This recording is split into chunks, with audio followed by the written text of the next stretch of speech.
Good morning, everyone, and welcome to the Barcelona Talent-ed Summit, an international event organized, as you know, by the Barcelona City Council and also the new Barcelona Post. From now until 1:30, we will be here in the Mediatek building talking about Barcelona, that, as you know, is one of the most innovative cities in Europe. What are we going to be talking about today? What we are going to discuss? Well, I'm going to give a brief outline. We are going to discover why the city has so much value as a technological and talent meeting point. We will know in depth why Barcelona is also a magnet for professionals and innovative companies.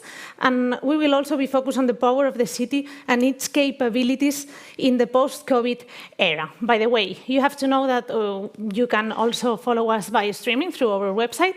And I don't want to go on and on. I'm going to give the floor to Pau Solanillas.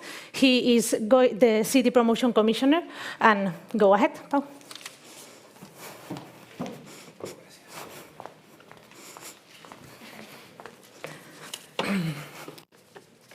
Good morning, everyone. Thank you for the presentation and the invitation, and on behalf of the Barcelona City Council, we are very glad of having this session today, because as you know, talent is one of the critical factors for competitiveness nowadays, so any city is trying to attract as much talent as possible. But I would like to share with you maybe 3 or 4 ideas why probably, what is the magic recipe, if I can say like this, that Barcelona has in attracting and also retaining talent. Because I like to say that talent, as some of the competitiveness factors, you cannot draw in a plan. You need to create. It's a kind of a modern alchemy. There are some secret ingredients in this recipe that does not work anywhere. We were a few weeks ago in a very important city in the Middle East with quite a lot of resources, trying to attract and to retain talent. And they do quite well. They are doing quite well. Obviously, they have resources to do so. But they looked into Barcelona. They were asking why Barcelona, being relatively small, we are so successful. Because we are a city of 1.6 million inhabitants. So we are mid-city in the global context. We are not a huge metropolis. But probably the first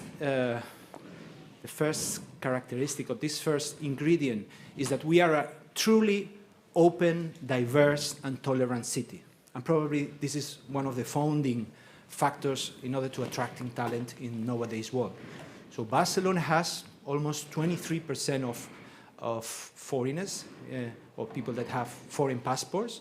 And if we take those that has been nationalized over the last years, it's up to 29%. So almost 1/3 of our population is born outside Barcelona and Spain. But we gather together 179 nationalities. So we are a truly open city for many years, for many decades. So this is part of our tradition. The second element, I think, in order to be relatively successful in attracting talent, is having a good quality of life. So we are a city that balance quite well work and life. We used to say that we have a good climate. Today is quite a cold day. But Barcelona in general is a good place to live. But these 2 elements are not enough. You need something else in nowadays world. In the digital economy, in the world in a world that is based on technology, we had a vision 20 years ago. We are in the 22 Arroba. We have been celebrating the 20th anniversary of this district, technological district. Today it's obvious to talk about the technological district, but 20 years ago it was a vision, it was a dream, it was a purpose, and the city did it. And they did it because there was a public leadership. And this is the third element I want to put on the table. We need public leadership. That does not mean public monopoly. The public leadership, it means to have a vision, a shared vision with the actors of the city, and to project this vision in policies towards the future. We have been quite successfully over the last 20 years, and we want to do it for the next 20 years. And this is why we believe that the most important thing is to have a public, private, and social partnership. Public and private is not enough. We need the social endorsement. Citizens of the city needs to endorse this project. So public, private, and social partnership. So public leadership in order to create the frame, in order to provide, to think the city as a platform. And when you establish the limits, you have a vision, you have a shared purpose, this alchemia, this magic process of the alchemia, it takes place. So I think Barcelona has these three ingredients. But there is a fourth one that I think is very important in nowadays world. We used to say that talent is the new oil. And it's true. But emotions is the energy that moves nowadays world. And Barcelona is also an emotion. The Barcelona reputation is also based in an emotion. So I think we need these different elements to create this magic process of the alchemy that makes Barcelona is a good place to attract and to retain talent. And finally, I would like to finish by saying that when you think in a city branding, and I have now the responsibility to promote Barcelona, you cannot base your promotion or your policy in having the city as a product. You need to base it in human interactions. The city is not a product. The city is a place where many things are happening. And one of the best ambassadors for a city branding is already the talent that is already in the city. So, as I have said, we are almost 23% of our inhabitants are foreigners. They are the ones to project the best values of the city. This is why we take care of them as much as possible by opening international welcome desk here in this building in order to help new talent to arrive and to land in the city. This is why we're trying to establish a Barcelona Easy Plan, trying to remove administrative barriers. But the most important thing is that we organize activities, events in order to meet together. In nowadays world, in a world based in technology, is more important than ever human interactions. Barcelona is a city of technology, it's a global digital capital. But this is not enough. Barcelona is a place where nice things are happening, with human interaction happenings, with technology and talent meet in a certain territory, and thanks to this interaction, this public leadership, this private efficiency, these social endorsements, we create this magic alchemy that makes Barcelona to be a good place for talent. So thank you very much for choosing Barcelona once again for this event. All the best, and the City Council is at your disposal to continue promoting talent and to attracting to Barcelona good opportunities for everyone. Thank you very much.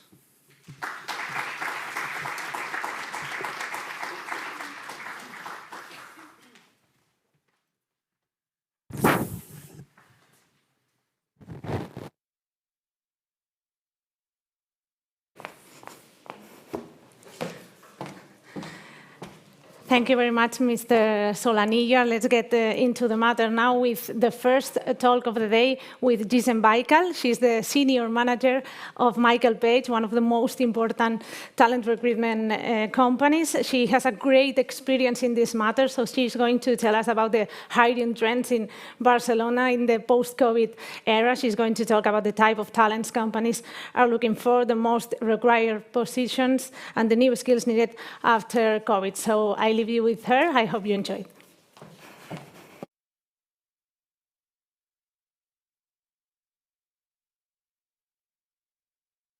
Hello, everybody. My name is Gizem.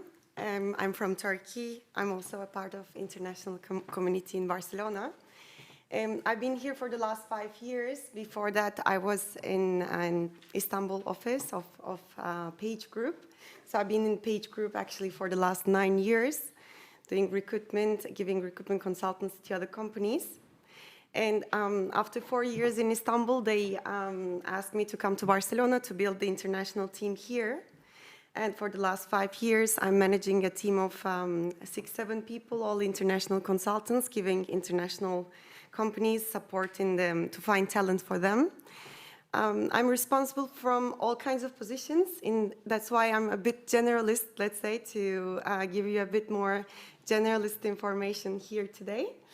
So I want to start actually a little bit to explain about Page Group, like who we are and why we are here actually today to give you this information based on what. So we are a British company originally, and then we are in Spain for the last 25 years. And our motto, let's say, is to change lives. So I think it's very important. We want to change lives of our candidates, of international talent here in my case, and also of our clients to find the right fit for their departments and etc. And we have 3 different brands. It's actually the main ones, which is Page Personal, Michael Page, and Page Executive. And then, of course, Page Outsourcing. The difference between them is mainly in Page Personal, we are more focused on mid-level and junior level of recruitment. In Michael Page, it's more medium and top management. And then Page Executive is totally executive level. And Page Outsourcing is mainly where I work as well, that when a company comes and asks for a high volume of recruitment, that's where we actually function. Just to give you a little bit the introduction. And then, well, this is more or less everybody knows here. It's like, it's about Spain, like, I mean, why it's a good international hub in general, especially also Barcelona, that, well, I don't want to go into details on this. Probably you will have more information later on the next slides. But basically, it's the time zone, talent pool, all the population, the universities here, etc., etc. So there's a lot of young talent that are already based in Spain, and they would like, also there's a lot that they would be very open and would love to come to Barcelona. So this is a bit interesting. This is from our database originally that you can see with the colors that these are international talent in Spain in general. This is not nationalities, of course, because I mean, it would be really difficult to track. But these are what we have in our database that with, for example, the red one should be finance. I don't see it very good here. But then there's human resources, IT, legal, etc. So as you can see, like, of course, Madrid is a bit higher than Barcelona because of the population and then being capital, etc. But in the difference between Barcelona and Madrid there, I would say, is in Barcelona, there are a lot of different nationalities as well as people speaking different languages as well. So this is, I find it very interesting and info that, that we share with our clients, also with other companies, that the international talent that it represents in the Spain map. And this is another data that we pulled out from well, in general, from Spain sources, but also in some cases I put the talent that we have in our database. As you can see, there are all kinds of, like, I mean, I couldn't fit them all in here, of course, but the main ones, like our neighbors, France and Portugal, and then Germany and UK, that there are all kinds of, I mean, Turkey, that I am here, for example, all kinds of different nationalities that they would like to, I mean, they are here already, and then a lot of them that they want to come to Spain. And then in some cases, like German, for example, that you can see that what we have in our database, just to justify a little bit the previous slide. So talent pool in Barcelona, I think that this is like one of the most interesting slides as well. Well, I mean, some of them you already know why international talent likes to come to Barcelona. I mean, it's the 4th smart city in Europe. And then, of course, I mean, the beach, the sun, and then all kinds of like work-life balance that the Barcelona offers is a very, very big attraction for a lot of people from different countries. I want to also add there like a bit post-COVID side, because I think that during COVID, I mean, we are saying post-COVID, but I think we are still kind of in it.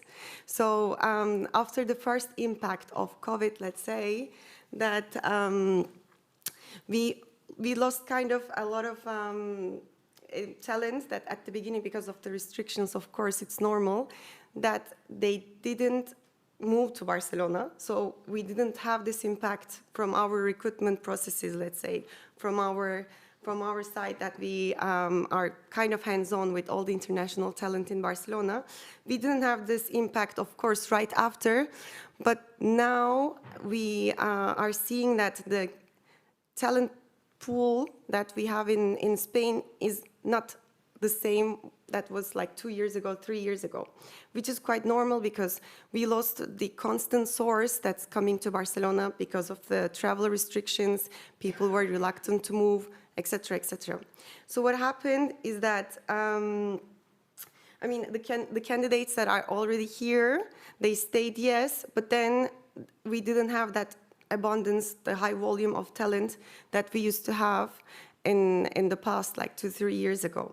Now what I'm seeing, again, during COVID, is that it is again changing because every time when we speak to a candidate from Germany, from UK, from France, they are more open to come. They are actually, I mean, companies also that they are accustomed to this situation. They know how to handle it. It's not like a surprise anymore. So I believe that the next year, this will come back to what it was as an international talent, again, in Barcelona. And then, of course, which is one of the best sources, the universities. Like there are a lot of universities in Barcelona, ESADE, IESE, etc., that they are by nature attracting the international talent here. And a lot of students, they come here and then eventually they stay. Of course, not all of them, but the ones that they stay, they do great things here in working great companies that we try to help them to find the ideal job for them as well. So these are actually like, again, it's difficult to combine, I mean, to fit actually all the jobs that are kind of demanded in the same slide, or I mean, in even 2 slides. But what I wanted to do, I wanted to combine some popular jobs for international talent with the salary benchmarks. As you can see, there's the positions, and then there's group 1, group 2, group 3, which are divided by languages, because then language is a skill that changes a little bit the salary ranges. I mean, this is a really rough information, like really basic data. Of course, here you don't see the years of experience or what kind of companies they are coming from, etc. That changes a lot on the salary base. But I know it's always interesting to see a little bit data on these kind of, I mean, numbers on this kind of information. So I wanted to also add this here. But then we have in our website a really detailed with all kinds of positions, because we are like a specialized company that you can find HR positions, you can find marketing, IT positions, all detailed salary benchmarks there if you would like to, if you would be curious about them, of course. And here, as you can see, what is demanded also, like, well, during COVID or post-COVID, let's say, the positions, IT has been a really, really booming sector. Also gaming has been a really, really important industry, let's say. And then in terms of positions, digital, all social media channels, and then like a content that comes with it. For a lot of companies, HR has been have been really important department for all the convenia and etc. that going on in Spain.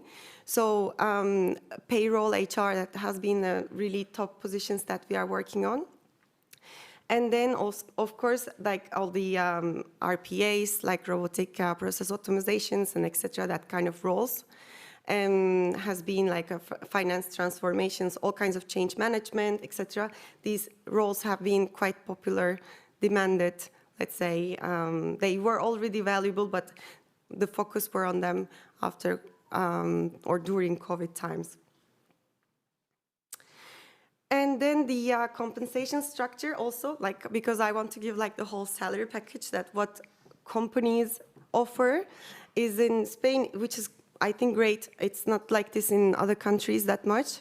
I mean, from my experience, that we have usually in the for international talent, we have the whole package, like, of course, maybe not all private health insurance, life insurance, meal vouchers, etc.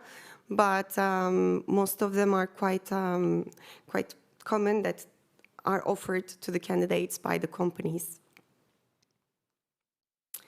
So from the side of the candidates, what is important for them? So, of course, for international talent, it's important to have a good career path. But of course, I would say still, in terms of the, again, coming to the same topic, but the post-COVID era that has been really, really important, the remote work, that a lot of companies that are providing now at least hybrid models, we say, 2 days from home, 3 days from the office, or 3 days from home, 2 days from the office, depending on how they want to structure it. Or some companies that they are actually, for example, Bayer, for the shared service center, for their international hub here, they are going to the offices 2 to 3 times a month, that they have to book it before they go, etc. So it has been a really, really remote perspective from their end. And then, of course, these are all like trials right now. We will see in the next 3, 4, 5 years how the outcome will be. But as the companies are starting to give these benefits, also a lot of candidates are asking for this. This has been the main question for the last 6 months that we hear from the candidates, if there's a remote option, or if they can work some days from home. Of course, it's very convenient for some of them because, some they have kids here, etc. But then, of course, some that they would like to maybe, take advantage of Spain, travel while working within Spain, because they cannot go out of Spain that much because of the tax reasons.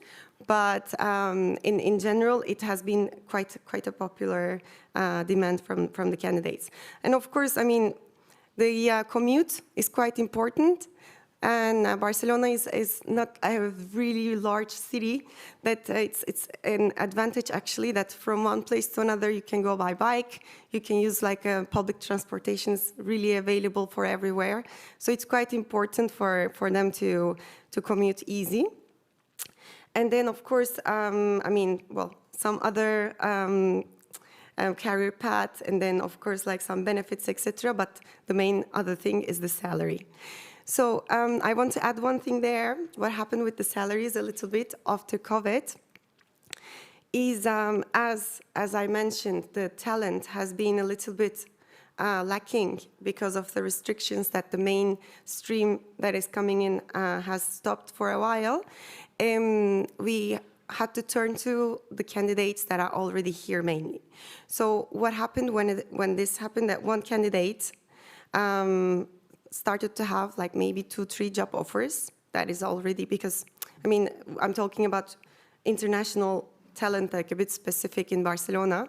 So once that one candidate has 2-3 offers, then the salaries started to go higher a little bit.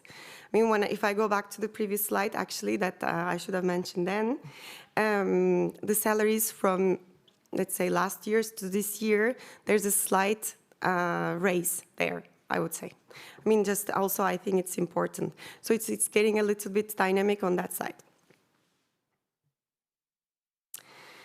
And this is a survey by Deloitte. I think that it's also interesting which of these factors makes Spain top location. And then, it's also half in Spanish, but it's mainly the quality of life and work-life balance here, and all the other benefits that Spain provide that we have been speaking. So that's all from my side. Are there any questions, anything you would like to ask me? Hi, Victor.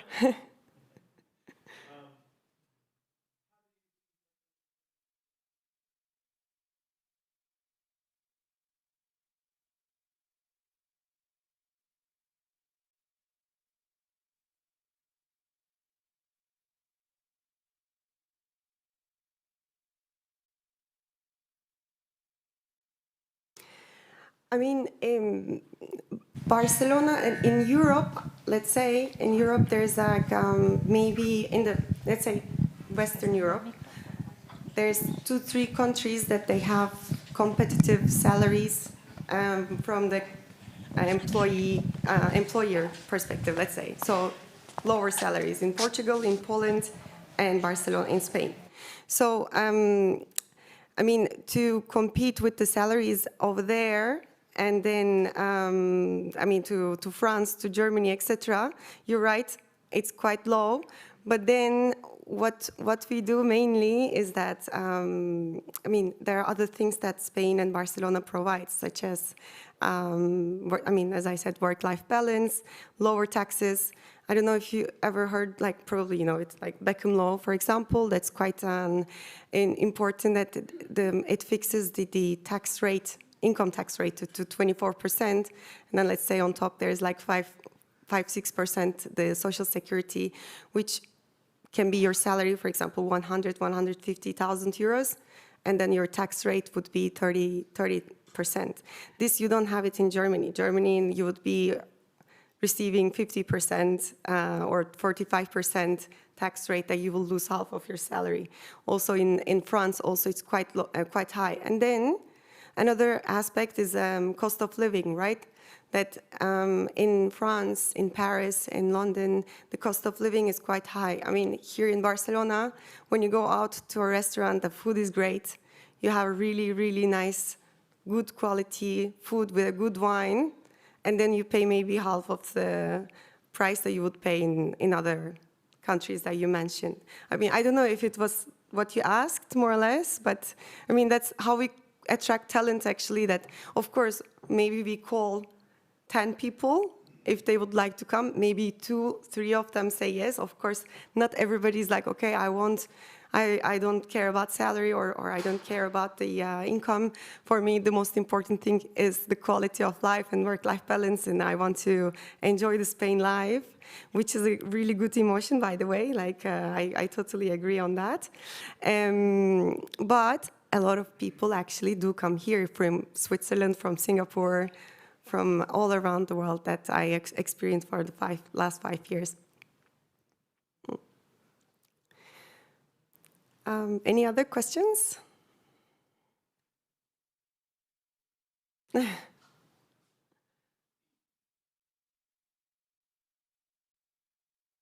During the pandemic, you must have seen that a lot of people are working here, but with contracts from other part of Europe, and especially in this part where the salaries are higher.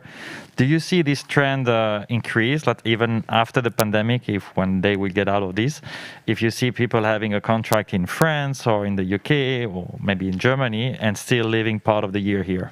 Yes, yes.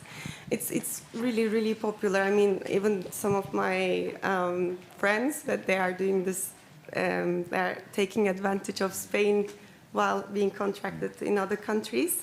I mean, there's a risk, of course, because there's some tax issues. I don't know if you're in Spain more than 6 months, 189 days, I think, that you Spain takes you as an tax resident. So that's something that you have to a little bit take care of, like be careful about.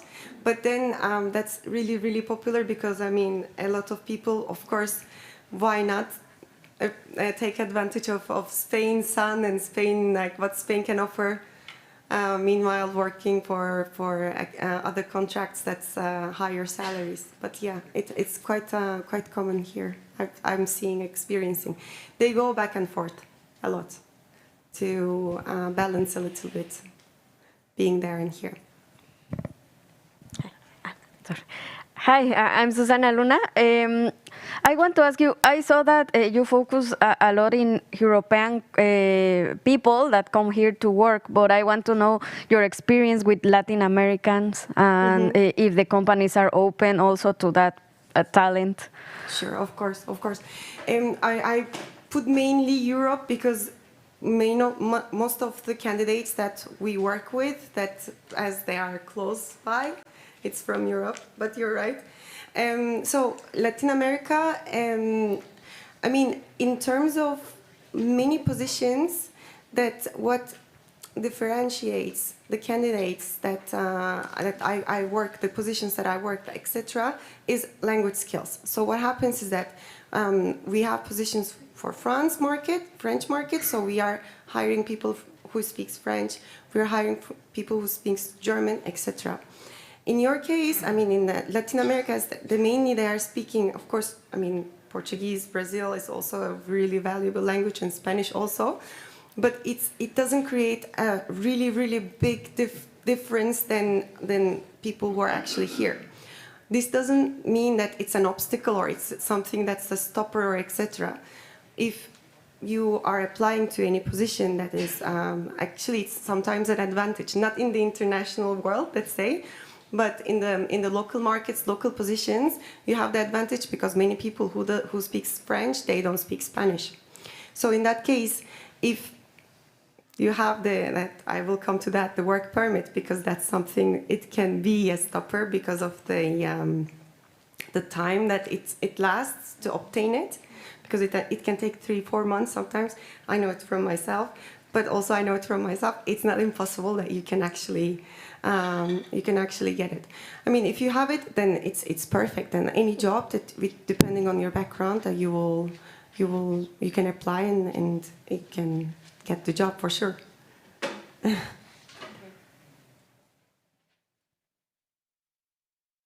Okay, then thank you so much. And if anything else, that you have my contact details. If you reach me on LinkedIn, I would be happy to answer to all of your questions. Thank you.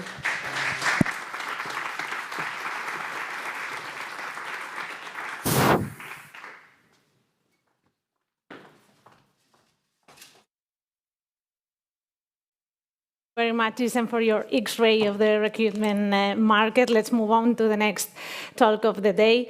We are going to know about the European funds and its opportunities for companies and resilient talent. The person in charge of talking about this matter is José Manuel Martinez Sierra. He is the General Director of the Barcelona School of Management in the Pompeu Fabras University. So go ahead and enjoy.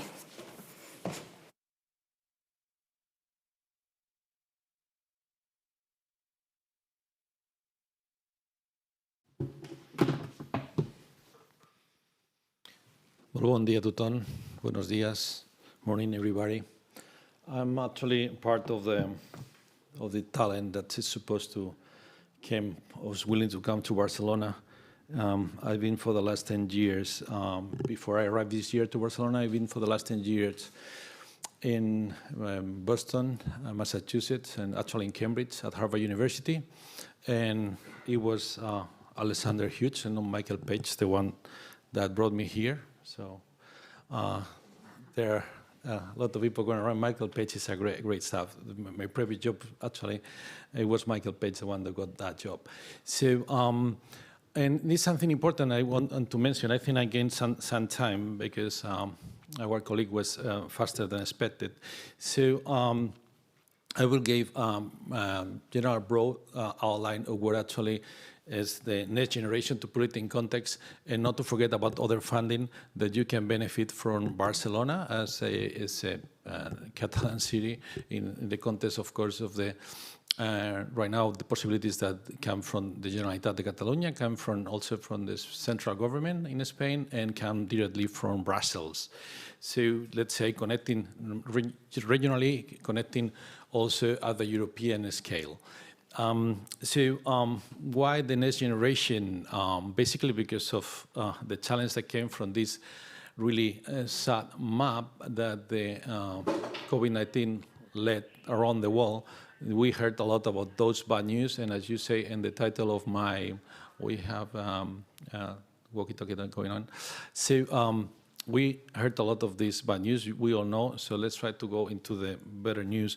If you see, of course, the impact of the landscape so far, the economy and social crisis has been confirmed. It's been huge, and it's been huge at the European level, it's been huge at the Spanish level, but the good news, as you can see in that map, is that there's a presumption, and it's already some indicators that there's going to be a steady recovery as long as the new wave of the pandemic coming from Southern Africa, in this case, is not going to hit as hard as the previous one. But the good news, and this is, of course, the forecast we have for the recovery, in which next generation, the European funding has a lot to do, is that I guess we don't want a next wave. But the important thing is, at least in the European Union and in the States too, although the Biden administration couldn't be as ambitious as it wanted initially, we have a more Keynesian approach to the crisis. This is going to be good and for the next decade in terms of funding.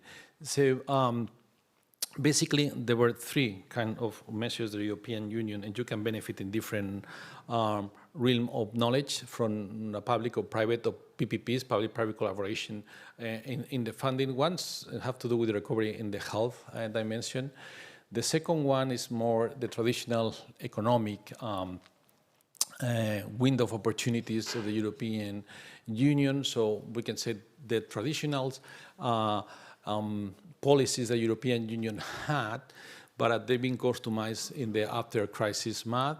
And then last but not least, what we're focusing are those who are more customized, particularly in next generation, 750 million plus how the European Union is customizing the budget, the traditional budget, so 1.1 billion euros. So basically, those are the big money that is coming. Of course, I will focus more in the next generation, but it's important.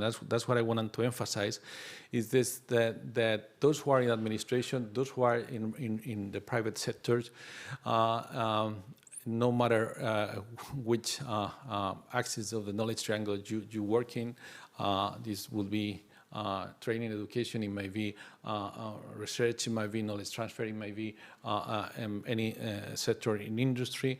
The next generation, basically, and that's the idea you have to keep in mind, is going to be sustainable in two trends. One is going to be digitalization, the other one is going to be environment or sustainability.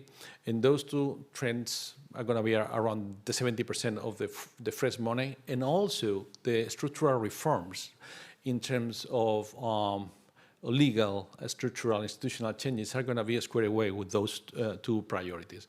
There are many others that you will see in how they land particularly in Spain, but mostly in Southern Europe. So it's important that you see this funding in the context of the advantages traditionally are given in the so-called internal market. So everything related with the freedoms for your firms, so free movement of goods, services, workers. They are going to square away. So as you know, this is the hard core of the European Union. Is that we actually eliminate borders within the European Union and that we interconnect. And everything that connect with those policy of the European Union is what you have to focus. This an important package, this so-called Green Deal or New Green Deal in Europe. And that is possible as what is being called, and if you want to looking for the reference, and this is important to realize in what important moment in time we are in Europe. And I said, and in other parts of the world, I mean, in China, there's a huge but not open investment coming out and spreading out around the world. The other day we opened the China Global Strategy to try to benefit for that trend. And in the States, we only have a first round that is going to be pretty national. And we have to see if there's a second run, more international, that eventually you could benefit in. But actually, as Europe is doing, it has a historical trend. And this is what I think is going to make it sustainable. And there's a consensus, as many of you may know, and what the President of the Commission was saying when she spoke about the Hamiltonian approach. The states have changed a lot over history, and they didn't have federal funds when they started. And it's been the first Secretary of the state, the one that generated actually the federal bonds that didn't exist at that moment. Where I live, Massachusetts now is or California, they are really wealthy states. At that moment of time, California didn't exist, and Massachusetts was a really poor state. Then the Germany of the states was Virginia. Virginia didn't want basically to chip in for structural funds. As you have seen in the previous crisis, the financial crisis, Germany didn't want to chip in for that federal funds. And the big switch that has been produced in Europe and is going to make this sustainable is that there are European funds to finance public policies, public-private collaboration for the next decade. And I guess it's going to be probably for the rest of the European Union history once we've learned the bad history of the collapse of the way out of the financial crisis. So basically, as I said, two dimensions: sustainability and digital economy. It's in Spain, it's going to be roughly 70% of the funding, and this is being cross over the European Union. And what you have to get, and now you want to narrow down to priorities, what you have to get from basically the map, as you can see here, is think in the Sustainable Development Goals, and everything that connects what you are doing with those are going to find funding. You will have to elaborate in which goal you have to go. You have to articulate which is going to be the best partners to go for that. But when you think in the development goals, and then the European Union is already aligned with those goals, and so you keep that in your board when you're thinking about where to find funding, where you can square away your strategies. The 3 Rs are a way to summarize what the European Union is trying to do: recycle, reuse, and reduce. And this in connection, of course, with the circular economy. But there are different frameworks. I put some here. So everything related with mobility and electric cars, everything related with the green energy, everything related with construction, sustainable construction, understand this in a broad way, are going to be your cup of tea, and so on and so forth.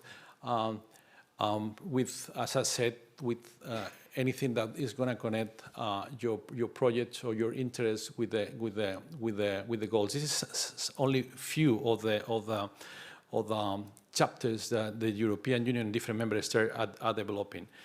The other, so far sustainability is concerned, the other big chunk here of resources, and what is more important, the driving force of this new decade. The European Union articulates basically in decades their projects. The previous one, actually, we were talking with some friends. When I was in the Spanish government, he was in the government of Barcelona. We were working in the then Spanish presidency, actually put forward the 2020 strategy. And now what we are talking about, this is for the next decade. So we are thinking in 2030 for those resources.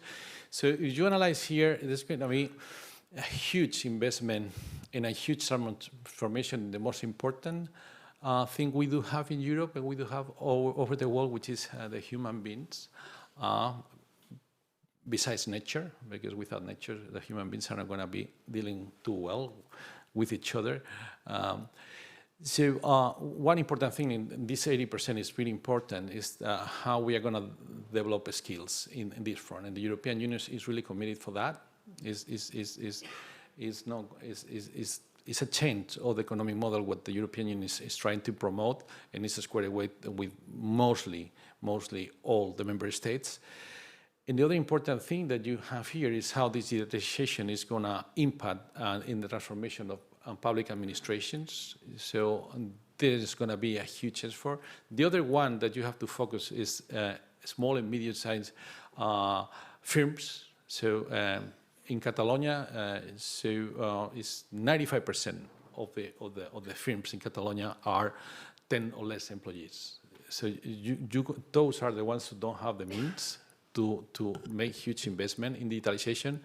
So you go and talk with PIMEC, which is the association. You go and talk with Foment del Treball. You go and talk with the chambers, the Barcelona Chamber of Commerce. You go to those associations that put together small firms in Catalonia. I've been born and raised in Madrid, by the way, because sometimes I speak so enthusiastically about Barcelona, and I live only in Barcelona for few months, but I'm so eager. One of my decisions was, that wasn't in your presentation, by the way, it's about the knowledge that you have, top universities and business schools here, like the one I'm running, that is very good for those who believe and love life learning and mid-careers training. And the other one is civil society, how they organize and how they interconnect with administrations and with economy. And that's why it's this 95% of what you have to think of. Big companies, those who are in my board of trustees, they can digitalize, or they are leading companies like Telefonica or Cisco or so on and so forth. But those small and medium-sized are the ones that are gonna need your talent, are gonna need your effort. You have to focus, and that's what I'm trying to represent. That, and those, of course, also in the context of also cooperation, developing countries, there's going to be an important part of that, and that you have to bear in mind. Those of you who this is in your roadmap. And well, out of this 750, this is basically that you have the idea what these funds means. But then again, we are in a more Keynesian approach, not in a liberal one. Then all this map that I'm transforming has to land in national plans. This is a little bit too much European Union inside baseball. These national plans are a little bit too complicated. That's what I explained to my students for 1 month in order to understand it. So if someone has interest in how this works, but basically it's a dialogue between the European institutions and the member states to try to fine-tune. And the important thing is that money is going to be to a structural transformation. In the case where you're going to have more access, has to do with the funding that comes from the central government and through the Generalitat, and that has to do with the structural reforms that Spain needs in terms of the pensions, in terms with youth unemployment, in terms with education, and those are structural issues that the European funding is connecting with that, and that has to do a lot with the pictures I put before in terms of this will be like the equivalent for the global map I put before for Spain.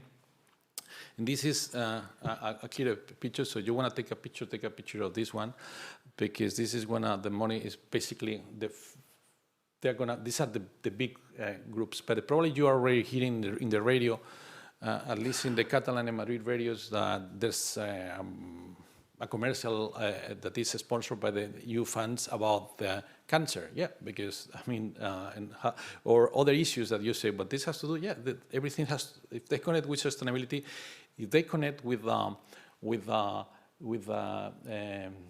digitalization, if that connect with, for instance, with gender balance, there when you have these big figures. Even a small project, we are talking about 2, 3, 5 millions. I mean, and we have for many, or probably many of you, to be part of one of those projects can be a game changer. And so basically, I'm positive about, and I have to square away about the proposal of the Commission. I think this lady, although it might not be so catchy as Alessandria Ocasio-Cortez in terms of sustainability, I think she had made a major change in practical terms. So what I do recommend you is what I sadly did in my institution, is to square away your priorities with this. This is my cup of tea. What we do is we train talent, we research, we connect the research with knowledge transfer and innovation.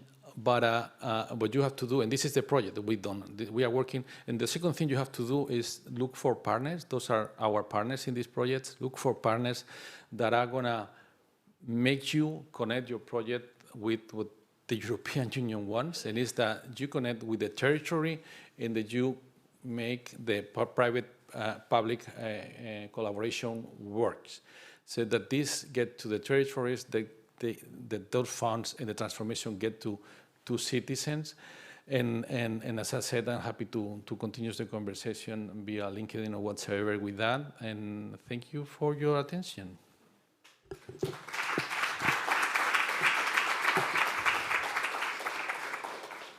So any question? I think we have couple of minutes for that. I know that this is a little bit overwhelming in terms of billions, but you don't have to go for all of them. You just go for a couple, and that's going to be good enough.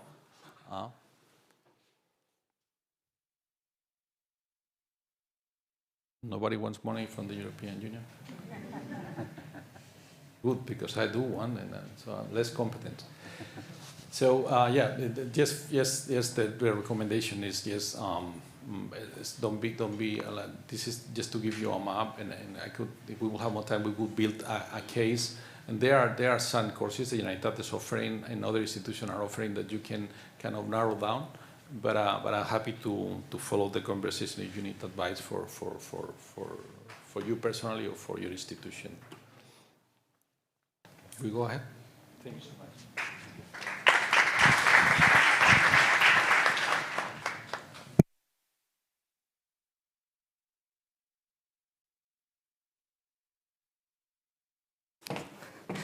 Thank you very much, José Manuel. We need to continue because we have several presentations, several talks ahead of us. We start now with the first roundtable, which we have called Barcelona Startups, Hiring International Talent and Projecting the City to the World. This is going to be a talk with managers of companies that were born in Barcelona or inspired in Barcelona and that have developed innovative ideas. We're going to discover which role Barcelona played in the creation process. I am going to pass the baton on to Sergio Pérez Merino, who is the Director of Sabadell's Venture Capital at Bank Sabadell. He's going to be with Tim and with Marcos, but not with us, because unfortunately he's not finally able to be here with us. So, by the way, enjoy this talk. See you in a bit.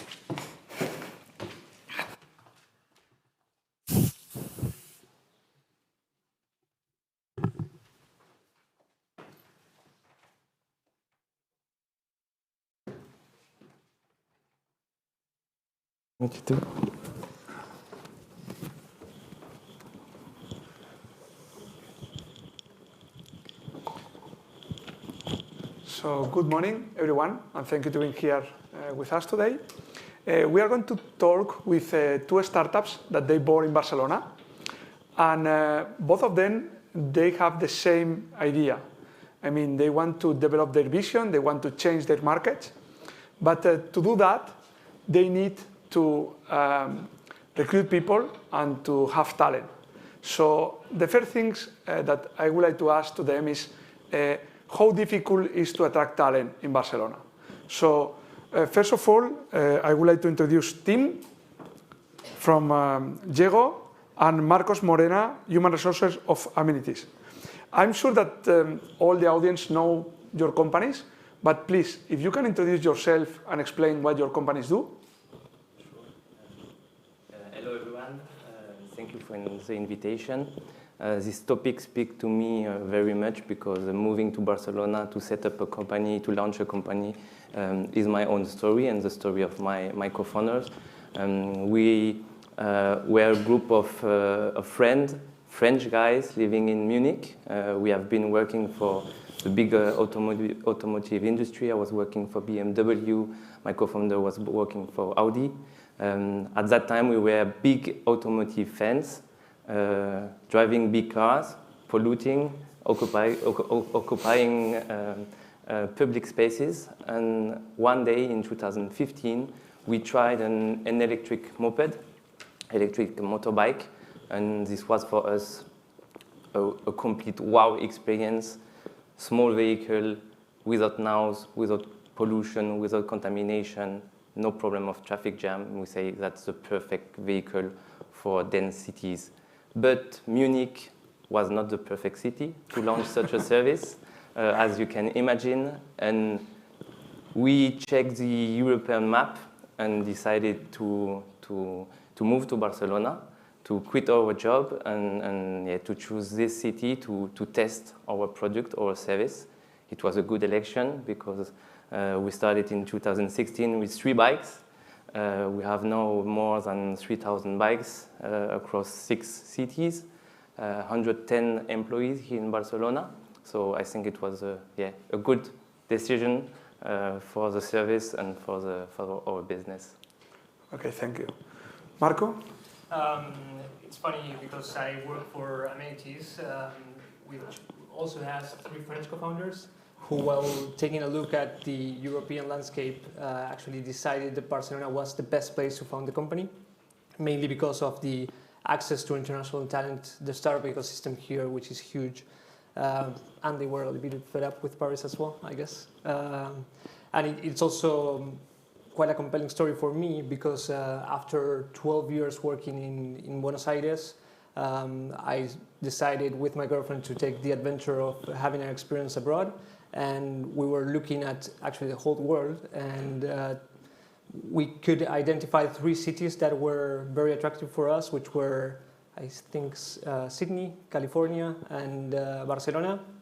And she managed to do everything we both needed in a couple of months to get here, and I was impressed by the amount of talent demand that was here in Barcelona. So both in a company perspective and in a personal perspective, Barcelona and its talent attraction speaks a lot to me. Okay. Barcelona is working to be in the top ranks in the entrepreneurial and technological hubs, and appears as the 3rd city, as the 3rd favorite city to set up a company, and also the 4th most innovative city in Barcelona. So my question is, has Barcelona the talent that you need to develop your companies? In terms of quality, with no doubt. We heard it before, very good university, large number of companies from startup to international group. That brings a lot of very high-level candidates. Maybe now in terms of quantity in the tech sector, I think we will speak a lot about that. Right now the offer is quite complicated regarding in demand of the local company. So quality, no doubt, quantity in the tech sector, it's starting to be complicated. Okay. I totally agree. And actually, yes, Barcelona has very, very strong talent. And I think very large startups have done an amazing job by attracting people for the past, I would say, at least 5 years. But in terms of quantity, when we're trying to scale a company and try to envision the size of the company in a couple of years, while still having the desire of having a central location, a central office in Barcelona, some doubts arises, but it's our role also to contribute and continue the work that other startups like Typeform, Globo, N26 now, Travel Perk has been doing for the Barcelona ecosystem. And okay, you say that there is a good talent here, but how do you value the talent? I mean, why do you say that it's a good talent in Barcelona? Well, I mean, in terms of engineers, businessmen. Yeah, I wouldn't dare to mention one particular area. I think there are very good schools in Barcelona, very good business schools in Barcelona as well, that develop a lot of business acumen in most of the profiles. When you are dealing with a startup type of business, having a lot of flexibility and adaptation is super valuable. And people that have graduated in the past years and have made a bet into their career development into startups already have this type of flexibility that we require. We are just starting to launch the Spanish market, so I'm starting to get in touch with the Barcelona talent as well. But I wouldn't dare to say, okay, yes, in terms of technologies, what Barcelona's talent is the best one. Okay. Yeah, no, exactly. I totally agree. I think the sector are really wide, from engineer to finance to business guys, international people. Also, that's local are international. International are local here in Barcelona. So that's a great pool of candidates, either born in Barcelona or move to Barcelona to develop their careers. Move to Barcelona. Both of you have an international vision, so you want to open new markets and you want to grow from Barcelona to the rest of the Europe or the world.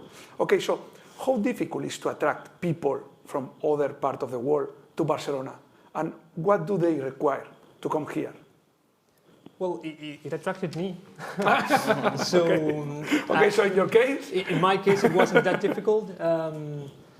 But when like Barcelona has so many assets, like the beach, the mountain, the weather. I don't know what happened this week though, but the weather in general, it's amazing here. The access to health infrastructure, the mobility, and thank you, team, for contributing to that as well. There are so many boxes that you can tick that are very attractive. And then it's up to us and investors as well to build very attractive challenges for career progression and career development for people to say, okay, this is a city where I can actually find the challenge. Okay, you speak about the weather, about the city, about the opportunities, but I would like to know exactly, I imagine that you are competing with other cities like Berlin, London, Paris now, that there are a lot of startups, a lot of people who want to work in the startup and they move there. So what are the points that the people require to come here? I imagine that, of course, the city, it's an attraction, but also people is asking for salaries, is asking for the freedom to work in another part of the world and move here maybe during a period of time, or what are they looking for? Yeah, I think the city speaks for itself. We don't need to promote Barcelona. You know, it's for candidates super sure that's a super good quality of living and just an amazing city. But I think for us, for the ecosystem, our need is to create more and more companies, more and more challenges, because I think people want to set up now in the city and not just move to Barcelona, work 2 years in a startup, and then move back to Berlin or move to another city. I think the ecosystem is very, very important in order that people can find the next job. We know we are a generation that will not pass our entire life in the same company. That's for sure. So if the ecosystem is booming, is growing, I think people will move, will attract, and will stay in Barcelona, just moving among the ecosystem. Okay, Tim, good point. I mean, now there are a lot of big corporations like Nestlé or PepsiCo that they set up R&D centers or innovation centers here. There are N26 that you say, or other big startups, okay, that they are moving or they are set up innovation centers here in Barcelona. So that is good for the ecosystem because there are a lot of opportunities for talent. But okay, we are going to say, on the other hand, for the startup, if you are a startup and you want to recruit people, you have more competitors. I mean, you have other companies that they are offering different things, okay? And you say it's good because people, they want to move. But I think that if you bring someone from London or from Argentina or something like that to here, you want to keep in your company. So my first question is, how difficult is for you to do that? And my second question is, okay, you have competitors. Are real competitors or you collaborate with them? Well, on a general level, I actually believe competition is usually good because it drives innovation, it drives, like, it stimulates us to be better for the users, for the people that we're trying to attract. So I'm a huge fan and I love that, and I love that in Barcelona as well. To be honest, I don't feel that we compete that much with large corporations in terms of talent. I think we're talking about two different species and two different species that behave in two different environments as well, or habitats. That doesn't mean that one is better than the other, but I think that somebody who might thrive in the corporate environment won't necessarily thrive in the startup environment. Okay, everybody say that, but can you explain the difference? Why you say that it's so different? I mean, what a startup can offer to someone to join to your startup instead of a big corporation? Well, a startup is different every day. And as a VC, I know you know this, like every day the company is bigger with different challenges, and it demands different types of skills. So you need to be very flexible with a lot of adaptation skills, a lot of comfort with ambiguity to take decisions, and yeah, and actually like enjoy that, which not everybody enjoys that. Very resilient as well to perform in a startup environment. On the corporate world, it's more boring. no, not necessarily. Not necessarily. I've used to work for Spencer Stuart actually, and I did a ton of recruitments for corporate environment. And these type of people have different type of skills, more politics skills, influencing skills, and they love it there. And I'm glad that they can find a place to thrive as well. Okay, and in your case, Tim, I because think- for example, you have a big competitors, no? Because it was not a real competitor, Acciona, but they bought Silence, a company here in Barcelona, and now they move, or they have a new center here in Barcelona that compete directly with your company, with Diego. Yes, but no. Okay. Because now, because we as Diego, we build from scratch. We have our own tech team, own IoT team, own operational team. So we really operate from A to Z. And Acciona or such, there is other big companies in Europe now operating micromobility or offering micromobility. Does not include all that part of the business. No, it's sometimes only a brand on the moped. We offer really a wide range of very specific jobs, very high-level jobs where people can grow, can learn, can form themselves. I think that's a big difference between a big company like Acciona and ourselves, for example.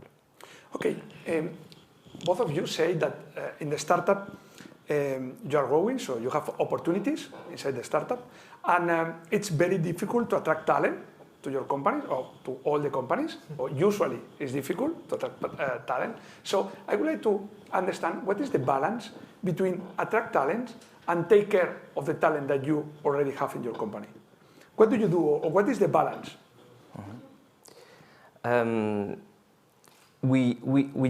The competition push us to improve constantly our HR policy, our people policy, because we need to attract, but we need to retain our talent. So we try to offer the best working condition possible. I think it starts with a good location. We are based here in Poblenou, so very, very close. That's for us a super, and close to the beach. That's for sure a super good point. Fair remuneration, flexible working condition, agile organization too, and a wide range of benefits. Now you spoke about the importance now of benefits, so it's something that are completely part of our strategy.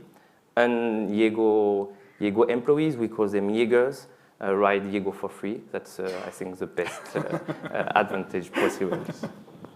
Okay, how did you deal with the COVID? Because, for example, one of the key points of the startups is the atmosphere, is the freedom, is the feeling that you have to be part of the startup. Okay, and with the COVID, we spent almost 1.5 years at home without that spirit. So I would like to know how did it affect to your company, and what do you think that is going to come now in your startups? Well, at Amenities, we did a huge effort in order to keep an office environment ready and safe for everybody to be able to go there.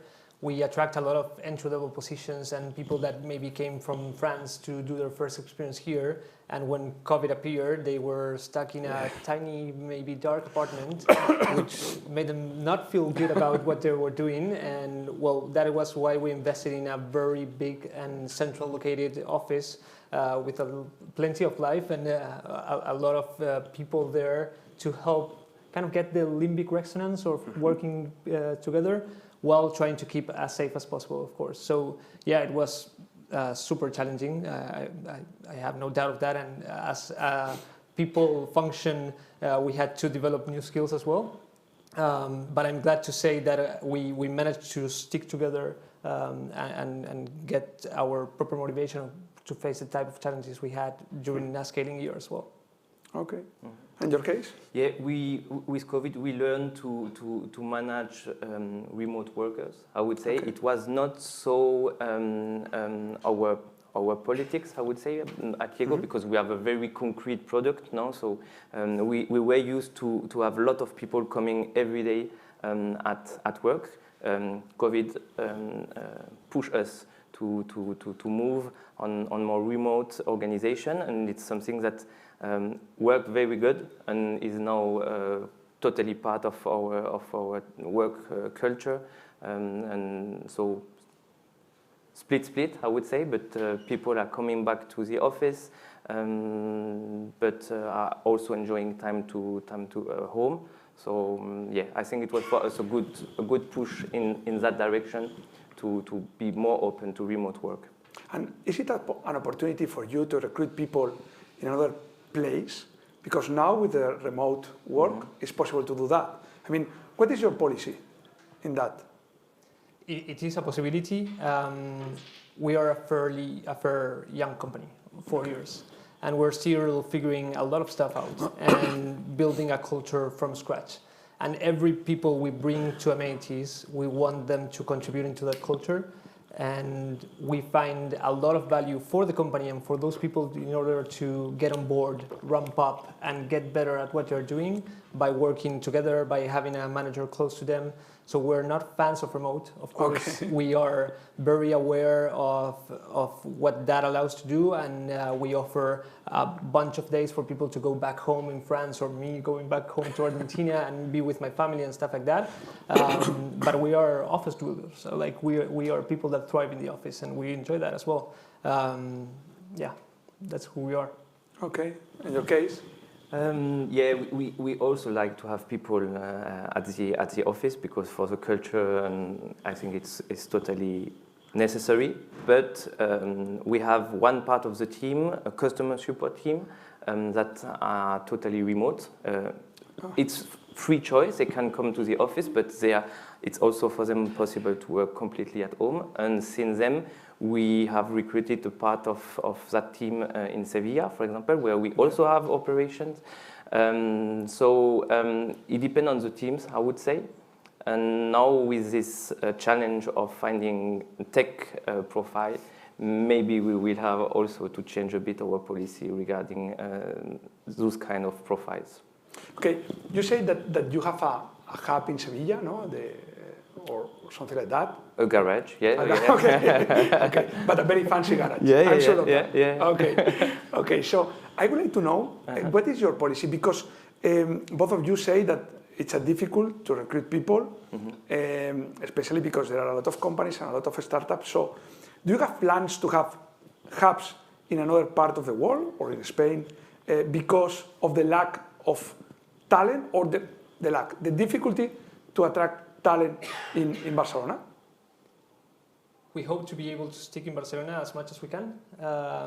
That being said, we are looking for expansion and contribute and help in our scaling mission to help hotels all over the world. And I think it's going to be not because of talent, but because of time difference that eventually we need to take a look at other locations. Other than that, we will still find so much benefit on being all together in Barcelona that it's what we're looking forward for the next couple of years, for sure. Okay. Okay. And now we know with these remote work possibilities, we will more push about remote work organization or remote work possibilities, either than open new site for HQ position. I would say HQ being based here in Barcelona, we will not expand other HQ offices. I would say outside Barcelona, we will stay here. Okay, both of you know that now there is a lot of money in the market for startups. There is a lot of investments, big investments. So that is good, but on the other hand, I think that is not very good because there are, or in my point of view, there is a lot of competition for the talent. But that is my feeling. So I would like to ask both of you, do you think that to have so many startups, so many funds, it's good for the startup, or on the other hand, you are competing for that? I mean, I'm sure that there are a lot of events for the startup, for the CTOs, for the chief financial officers. There are different groups, and the investors were promoting that.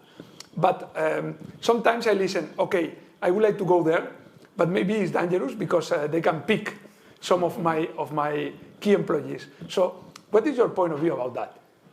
Well, I don't believe talent can be stealed. I do believe that talent can make choices, and I appreciate giving the best choices out there, right? Okay, that is very political, correct? But I'm thinking as a user as well, like in that sense, I hope the people that work at Amenities are fully engaged to stay at Amenities. And yes, of course, there's offer there, but it's up to us to make a good job by offering them what they are actually looking in the career. So you need to be very good at picking who the right type of fit is for your company.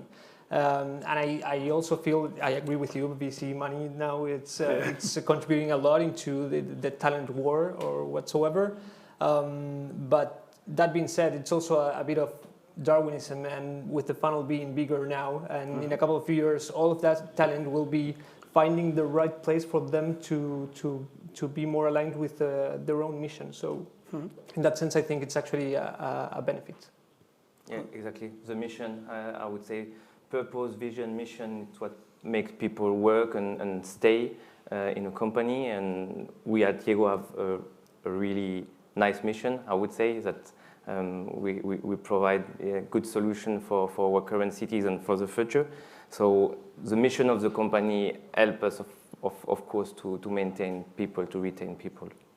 Okay, keeping with the idea that there is a lot of money and there is a big investment rounds in companies, I would like to ask both of you, do you have a feeling that maybe the salaries of people is increasing and that is going to be a problem for the startups, or anyway, it doesn't matter because there is enough money and it's good for you? I mean, because there are other parts of the world, I mean, London, for example, or Paris, that there is a lot of VCs, a lot of investments, but a lot of companies, they say, I need to hire people outside the big cities because the salaries here, of course, it's not like Silicon Valley, but they are increasing.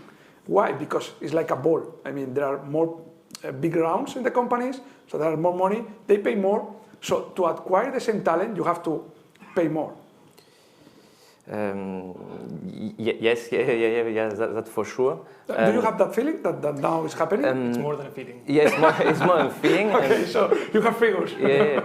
And again, with remote work organization, you have now company from the US, from Great Britain, that hire people here from Barcelona. So I mean, the competition is not only here in Barcelona, but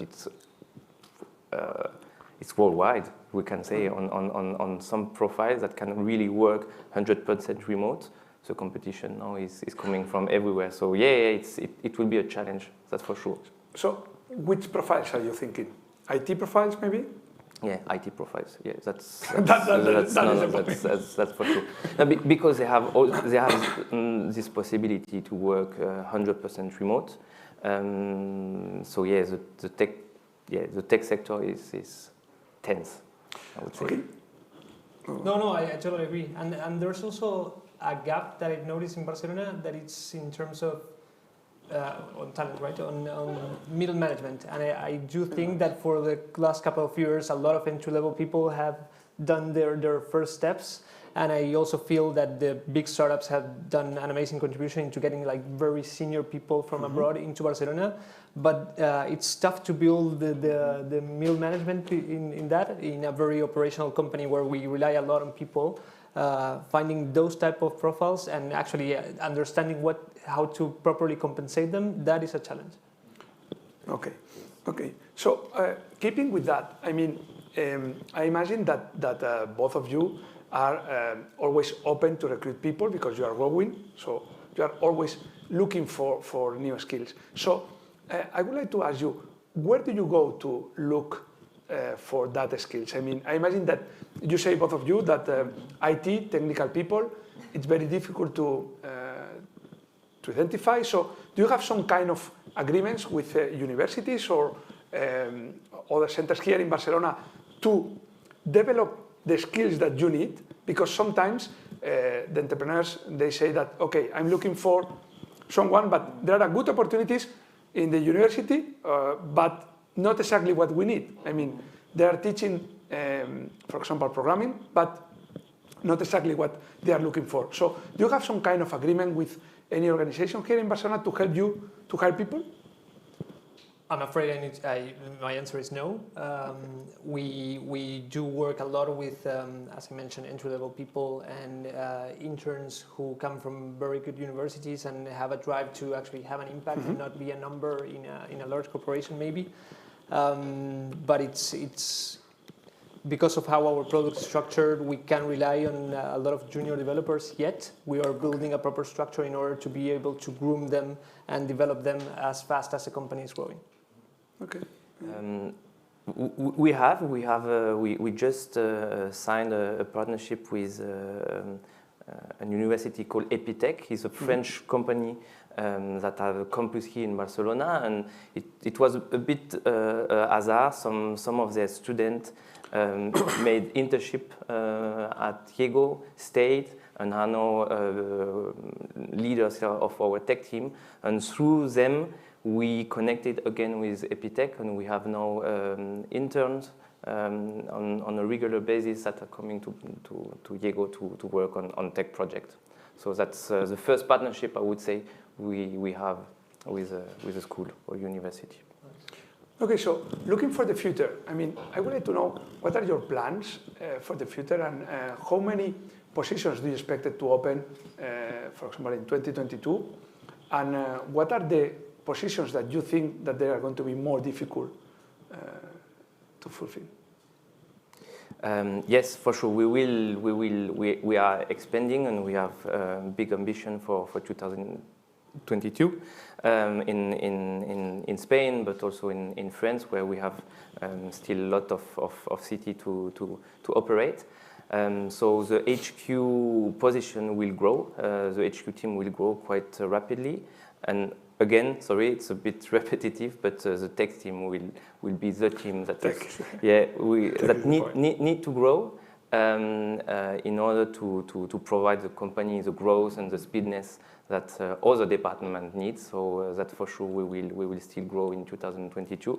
I cannot say an exact number. It depends a lot of our how quick we will open cities, I would say. In our business, it works like that, but yeah, it will be quite an aggressive plan. Okay. Yeah, we started the year with 40 people and are currently more than 120, so a huge push this year. And next year is going to look quite similar, probably growing to up to 320 people by the end of the year. Our tech team is going to grow a lot, of course. We rely on our product, and our product is based on technology. But we're also opening and launching new markets, so native speakers for France, where it's our main market, and we want to get deeper into that. Italy, Spain, probably going to take a look at maybe Germany, Austria, UK, Portugal for next year. So building those type of teams for both customer success and sales roles is going to be very challenging. And how do you want to do it? I mean, do you want to hire people in that countries to move to Barcelona, or do you expect it to set up a garage, like he say, in that cities? No garages on our office, side. okay. It's actually try to identify where those people are already in Barcelona or close to Barcelona. Maybe people that already had an international experience are not afraid of leaving their hometown. That is usually very helpful. And then yes, whatever it takes. Like we need to keep up with the scale of the company, and whatever it takes to bring the best talent here, we'll do it.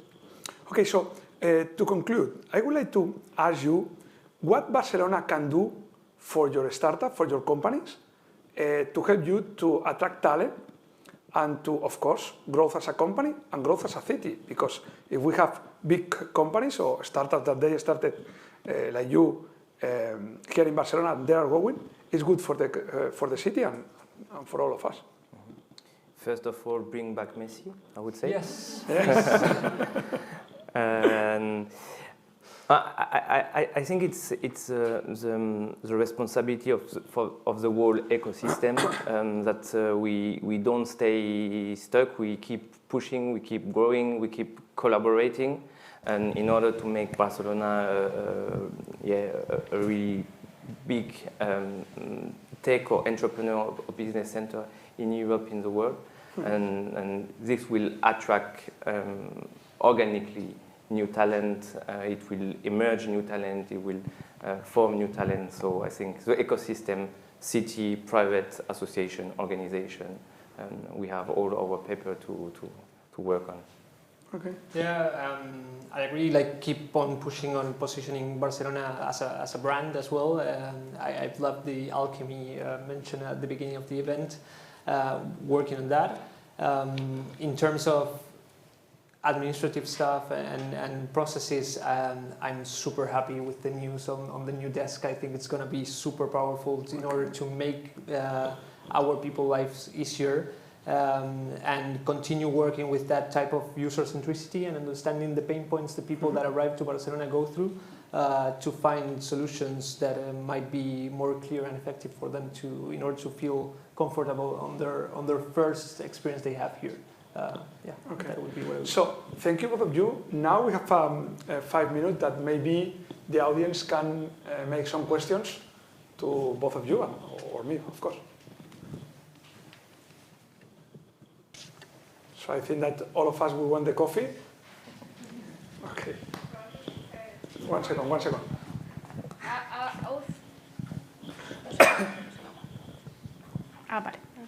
I was curious about your position, Sergio, about this VC funding you were talking about. How do you see it from the VCs? In our case, Bank Sabadell, we have a venture capital arm that we invested in startups, in equity and debt. And what I say is that there are a lot of VCs now. For example, last year, the VC world raised more than 1 billion to invest it in startups. So that is good for them and also for all of us, because I'm sure that they are going to deploy a lot of money in the companies, and of course they are going to grow, and there are going to be more opportunities because they are going to make bigger companies.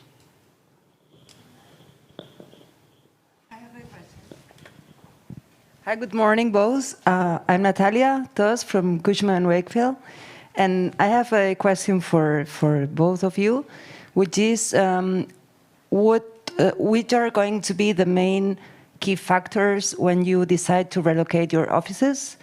Because probably you're going to growth, and that's going to need to be, or your offices potentially, there's going to need to be relocated. And what are the main drivers when you start looking for a new location in terms of real estate? Okay. So here in Barcelona, and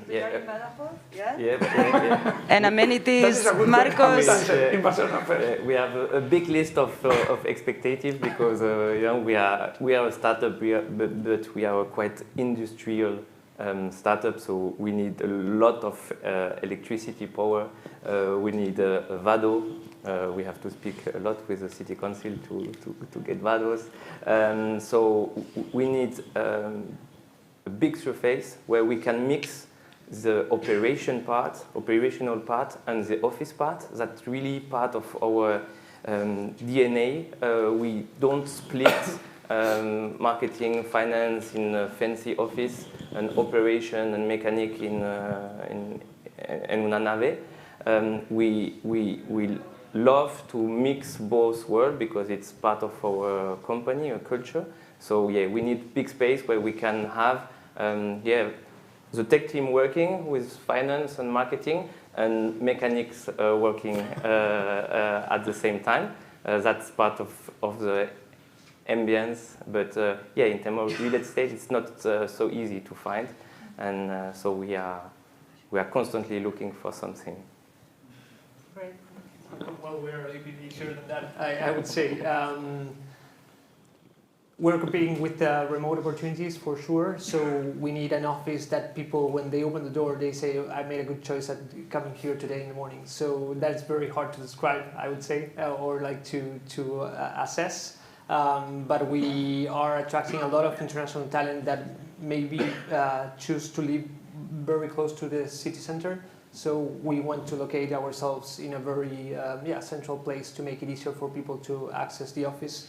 And something that we are very keen as well is on a very spacious area that allows us to keep with our growth and not have the pain point of having to move constantly because the company is scaling. That's pretty much it.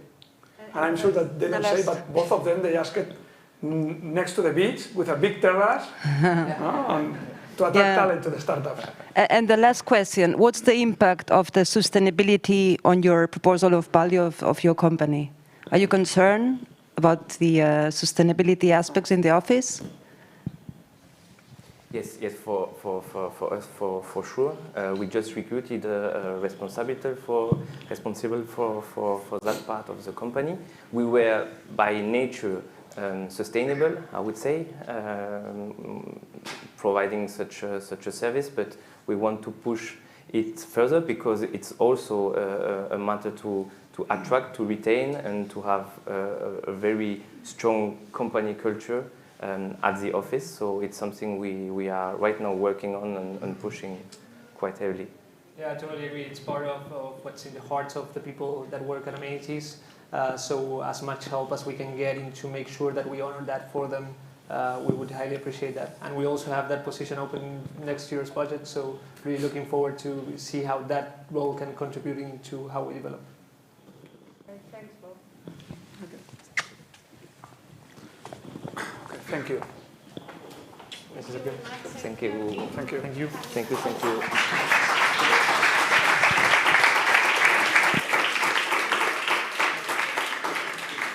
Thank you, Sergio, as I said, and Tim and Marcos for sharing your experience to us, because I think it could be really useful for people who are thinking of starting a business just right now. Anyway, as Sergio said, it's been a very intense morning, so I think we have to stop for a bit. We are going to take a coffee break just across that door, so I'll wait for you more or less in 45 minutes, just right here. Thank you.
Me avisáis, ¿no? Vale.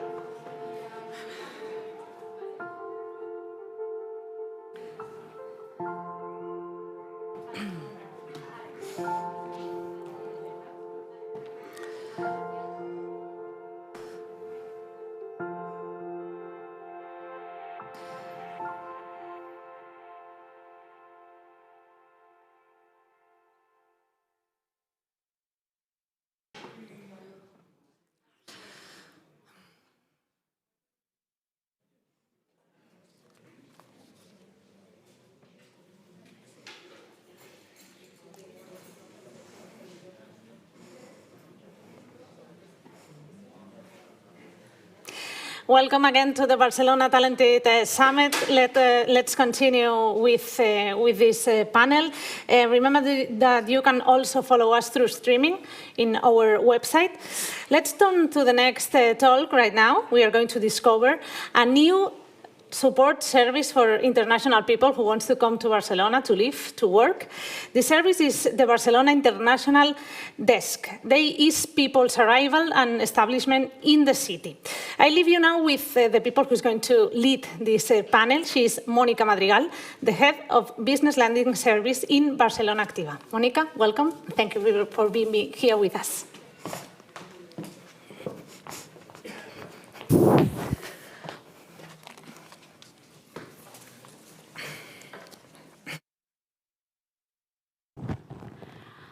Hi to everyone. Welcome to Barcelona, for those of you who are coming from other cities.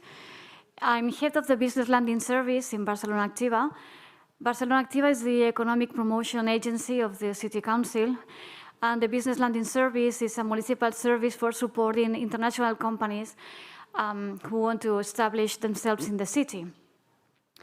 Today I'm here to present you a new service that City Council just launched a week ago, okay, which is the Barcelona International Welcome Desk. We will be watching a short video, and then I'll explain you the service. We can put the video. Barcelona International Welcome Desk is a personalized service for international talent and their families who come to Barcelona to invest, study, research, work, or develop highly innovative and job-creating projects with a positive socio-economic impact on the local area. Barcelona International Welcome Desk offers information and personalized advice on practical issues for living in the Barcelona area, such as permits, documentation, pets, housing, education, taxation, and mobility. It can also handle some of the bureaucratic procedures that are required when moving to Barcelona to start working there or set up a business. Book an appointment at barcelona.cat/welcome desk to be assisted either in person at the Media TIC building or online. Welcome, talent. Thank you. So I'll start the presentation, see if I do that right. Okay, perfect. So this is a new service, okay, a new office for welcoming international talent in the city. And for us, it's the result of a coordinated work amongst 3 municipal areas of the City Council, okay? We have been closely working together the direction of citizen attention of the City Council, the direction of economic international promotion, and the business support office of Barcelona Activa. This is a city commitment because we believe it's time to end with blocks of expats for new people coming to Barcelona. I mean, when a person is moving into a new country, usually it relies on other internet pages, expats blogs, and friends councils. Okay, we believe it was time to create a new municipal service for giving welcome to talent to the city. So this is what we tell, this is the official support service for internationals, okay, who just came to the city recently or who are about to do that, okay? Those people that are still in their countries and they have received perhaps a job offer, they can contact us and we can inform them about what they should do before coming to Barcelona. So who is it for?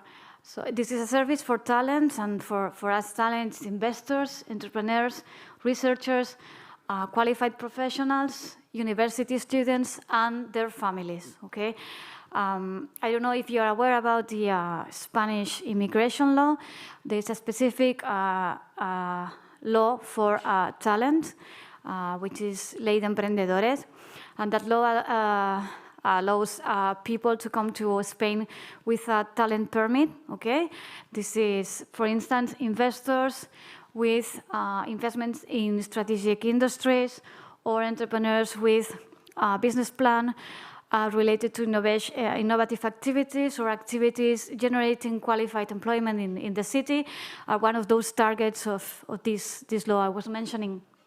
Also researchers, professionals coming here to work in a local company, or professionals that are being transferred from the mother company in the country of residence to a subsidiary company in Spain, okay? And university students undertaking graduate, master studies or PhDs. So we are offering personalized attention, okay, for all these people coming to Barcelona. This is a slide to pay attention on two things, okay? This is not a service for middlemen, for service company. This is a service for citizens. So we want final users coming to the city to come here and to be able to have information and advice, and also to be able to carry out some procedures, practical procedures that I'll explain later, okay? And this is not a service for internationals who are already established in the city, okay? For us, internationals that are already living with us are Barcelonians, are same as locals. And the City Council has an extensive network of citizens' attention offices, okay? One of those offices is working from 8 to 8, and people can find information in 7 different languages. So this Barcelona International Welcome Desk is to welcome newcomers in the city, or people who are about to come in a few months. So what we are offering 3 things. We are offering information, we are offering advice, and we are offering formalities, okay, to the possibility to carry out formalities. Information, this is like a comprehensive information service to inform about different issues that are of interest when a person is moving to another country, issues like the healthcare system, education system, international schools in the city, mobility, housing, but also information about how can I start up in Barcelona, which are the services that the city offers to start up a company, how can I invest in the city, how I can find a job. So we have municipal services for like the Center of Entrepreneurs, like the Center of Professional Development, but also the Business Landing Service for international companies that want to set up in the city. We are also offering expert advice, okay? Advice by lawyers. So regarding 3 key areas, really closely related for a person when moving to another country, which is taxation, immigration permits, and work regulations, and social security issues, pension schemes when a person is moving. There's always the issue like which kind of contract I will have in Spain, how I will pay my taxes, which taxes I will pay, what if I come back to my country of origin in 2 years, what will happen with my pension scheme. So we will try to advise the individual situation with the support of expert lawyers. And finally, we will be offering the possibility of carrying out some formalities, practical formalities. This is a selection of key formalities when arriving to a new city. Most of them are municipal, okay, because this is a municipal service. This is a service offered by the City Council, local. But we work with the goal of including other administrations in this service and becoming an inter-administrative office in a few years, okay? We start local, but we will be growing to include the rest of administrations, the Catalan government and the Spanish government. So now a person coming to Barcelona can undertake some formalities related to residence, okay? Like empadronamiento, this is registration at the City Council as new residents in the city. They also can request digital certificate, either ID card digital certificate for undertaking digital procedures, okay? And having a quicker access to get engaged with the city, okay? We also can register pets. People residing with pets must register their animals before the municipal register. So people relocating to Barcelona with an animal, we can offer this registration. Also some cultural procedures like getting the library card, okay, or getting access to discounts on leisure and tourism activities in the city. obtaining the card for parking your car on the street, okay? We call the green card here in Barcelona. This, if you come with your own car, you can obtain this card in our office, or even get the public transportation card for children under 16, okay? But on top of that, which are procedures related to the individual's situation, citizens, formalities, we are often offering also some formalities for undertaking economic activity in Barcelona, okay? We have a service for registering new freelancers, okay? Persons seeking to work on their own. We are offering a service to incorporate new limited companies, which is, those services are for free. We are using a national platform, okay, from the Ministry of Industry of the Spanish government. So for instance, we can incorporate a company in 48 hours, and this is a service for free. And we also offer the possibility of requesting permit for new economic activities in the city. So it's a combination of formalities related to the person's situation as citizen and formalities for undertaking new economic activity in Barcelona. So we are doing that in person. We have the new office is at the ground floor. When you go out of this conference, you can pass by and see the new office. But we also attend online by video call. This means that a person in their countries, in his or her country of origin, can request as an online appointment. I can start preparing the trip to Barcelona, okay, in advance. This is our website, okay?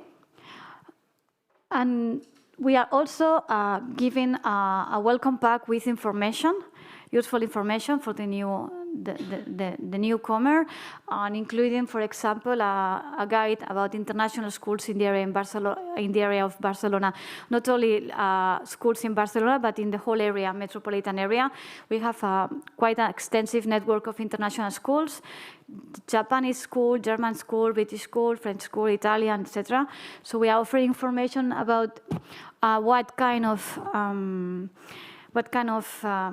education is offered in each school, which of those are following their national curriculums, which are offering the local national curriculum, okay?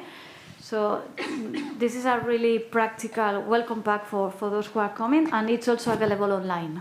So people can download materials and have a look. And finally, we are doing this in collaboration with key partners of the city's ecosystem, like the Spanish government's delegation in Catalonia, Barcelona Global, which is a non-profit private association working for improving the international positioning of the city abroad, and the Association of Companies of this district, which is the 22 district network. Okay. And also, I would like to tell you that this project is framing in a municipal plan, a city plan for removing barriers for economic activity and making of Barcelona a more business-friendly city, which is the Pla Barcelona Fàcil, and also it's framed in the Barcelona strategy for 2030, which is called Barcelona Green Deal. This is it from my side. Thank you.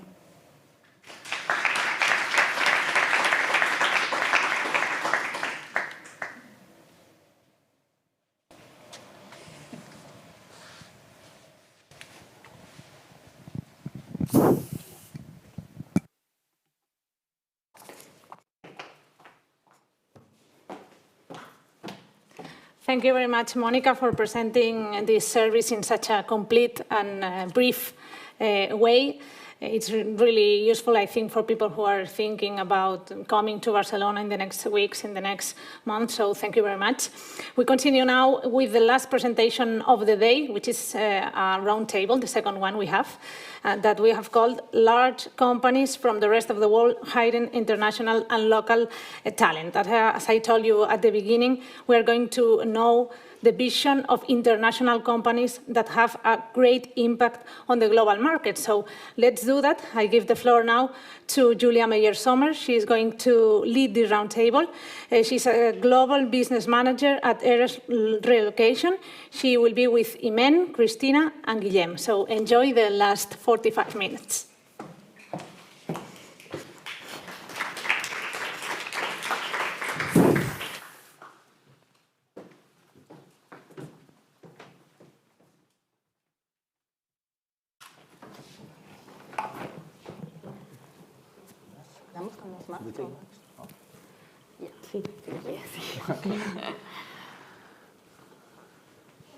Hello, everybody. I'm Julia Meyer-Sommer. I'm the Global Business Manager of Eres Relocation.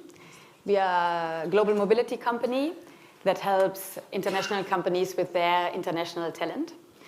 And as we've heard several times this morning, Barcelona is on the top of the list as a destination for companies thinking about or planning to set up their digital or technological hubs, obviously. Barcelona has a lot of local talent to offer, and it has a tremendous pull to attract more and to retain more. That plus the infrastructure and the global ecosystem of companies, startups, as we've seen this morning, universities offering specialized degrees, and business schools. These are the factors that have an impact for companies while planning to set up their strategic projects here in Barcelona. So today I'm delighted to have the opportunity to speak to three representatives of companies that have decided to set up their hubs here in Barcelona. And I would like to hear from them directly why they've chosen Barcelona and what they think about the battle for talent or not. So I would like to present everybody. We have Imen Sidi from PepsiCo. PepsiCo has launched its digital hub in Barcelona very recently. And they are planning to incorporate 400 new staff members in the next 3 years until 2024. And they're set out to be the engine of change for the internal company culture, which they're going to lead here from Barcelona. So that's very exciting. Then in the middle, we have Christina Getty. She's the head of Workforce 360 and nearshore IT hubs Barcelona and Milan at Nestlé. It's a typical title, I have to say. Not sure if that fits into your email signature, but it's a pretty long title. Christina has worked in technology for all her life, basically, but just started in Nestlé at the beginning of the pandemic. So she hasn't seen her colleagues much so far. The Nestlé IT Hub celebrated its 5th anniversary this summer, so it's in a more mature stage, let's say. They've a history already here in Barcelona. And the Center of Excellence counts on 600 technology experts of 50 or 52 different nationalities who are supporting all Nestlé brands and products in all the markets with their services and IT support. And to my right, we have Guillem Vila. He's the Director of Technology Centers of Ocado Technology. The technology company Ocado has opened its office in Barcelona in 2016. But they've just very recently launched their software development HQ here in Barcelona too. And they're developing, well, state-of-the-art technology for online grocery retailers. And I would like to start the discussion and ask you, why have you chosen Barcelona as the location for your IT hubs? Maybe I can start. I've actually joined during the pandemic, Ocado Technology, so I share the feeling of not knowing almost anyone these days. Why Ocado chose Barcelona? Funny enough, I was involved during that landing on the other side of the equation about the city, explaining how great is Barcelona to land here.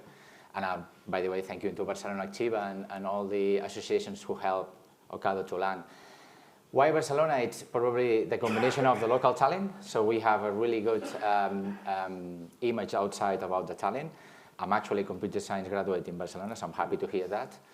And for the other side as well is how easy, or let's say how accessible it is to attract international talent. And these days, you need to have a location who can have both, because you will never have a successful technology business in a city where only local talent is present, because as we know, there is a fight of talent. There's a lot of lack of talent everywhere, and you need a location where you can attract both local and international.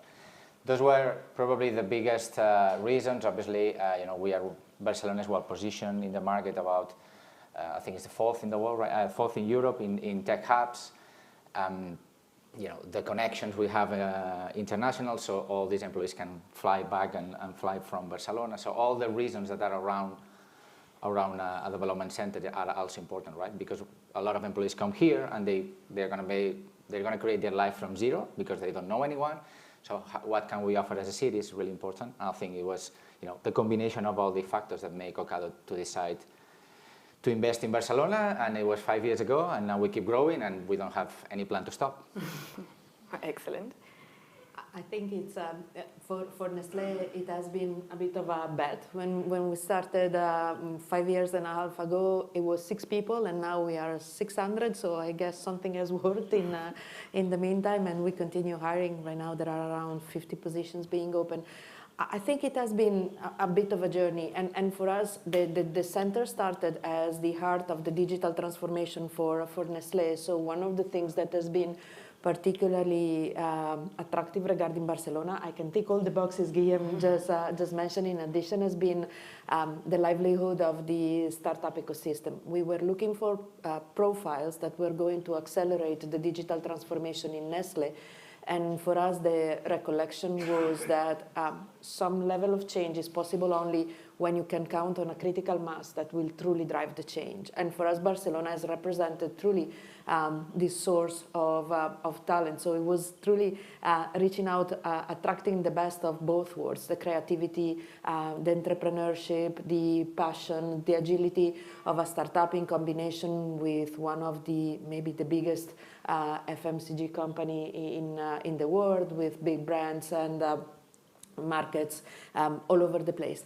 In the meantime, I think the experiment and the bet have worked quite nicely, and our proposition has changed and has matured and evolved to truly look also for professionals and for technologists that are passionate to see the opportunity of bringing the technology to life and to drive the purpose in Nestlé around our sustainability agenda, around our automation, around our digitization of the workforce and the customer's experience and so on. And in that as well, Barcelona has proven to be the right place to be, because we can count on an academic world that is truly giving us great talents in this direction. A lively ecosystem also, with more companies joining here in the city, and an environment that is attractive for quality of life, lifestyle, and opportunities that are coming. Yeah, so definitely all the above.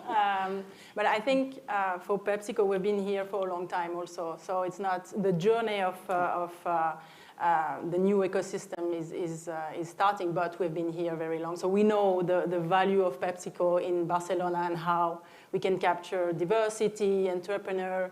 So I think the proposal that we have here is really going with the flow of this agility, this new way of doing things, being digitalized, entrepreneur, diversified, and joining this journey of sustainability that is very, very important for us. So I think it's really the best ecosystem that we can have with this grounded, really good university. So we can capture already the people that are there, or that are in different international career here, and also in the center of Europe with the different program that we can offer to this talent. So basically, I think Barcelona was a non-brainer for us on where we are today and where we want to be in the next few years. Great. Okay, sounds like an easy decision. Yes. And so are you all finding the talent you're looking for, the talent you need? Because we heard before about the spike of talent. I mean, there's obviously a bit of a shortage, although there is a lot of talent. Are you finding the talent here? Do you go out to look for the talent? What do you do? Yeah, we started the journey. So for us, yes, we are finding the talent because we are opening those new roads and those new projects. So I think it's very attractive for people that want to have a career in PepsiCo and build something from scratch. So I think the proposal is very attractive. We know that there is a shortage at European level, and we are working to really explore different options from day one, because we've learned from our competitor, from the market, on how we can go around those things, because this is definitely, especially with the focus on gender, we know that we're going to encounter those challenges along the way.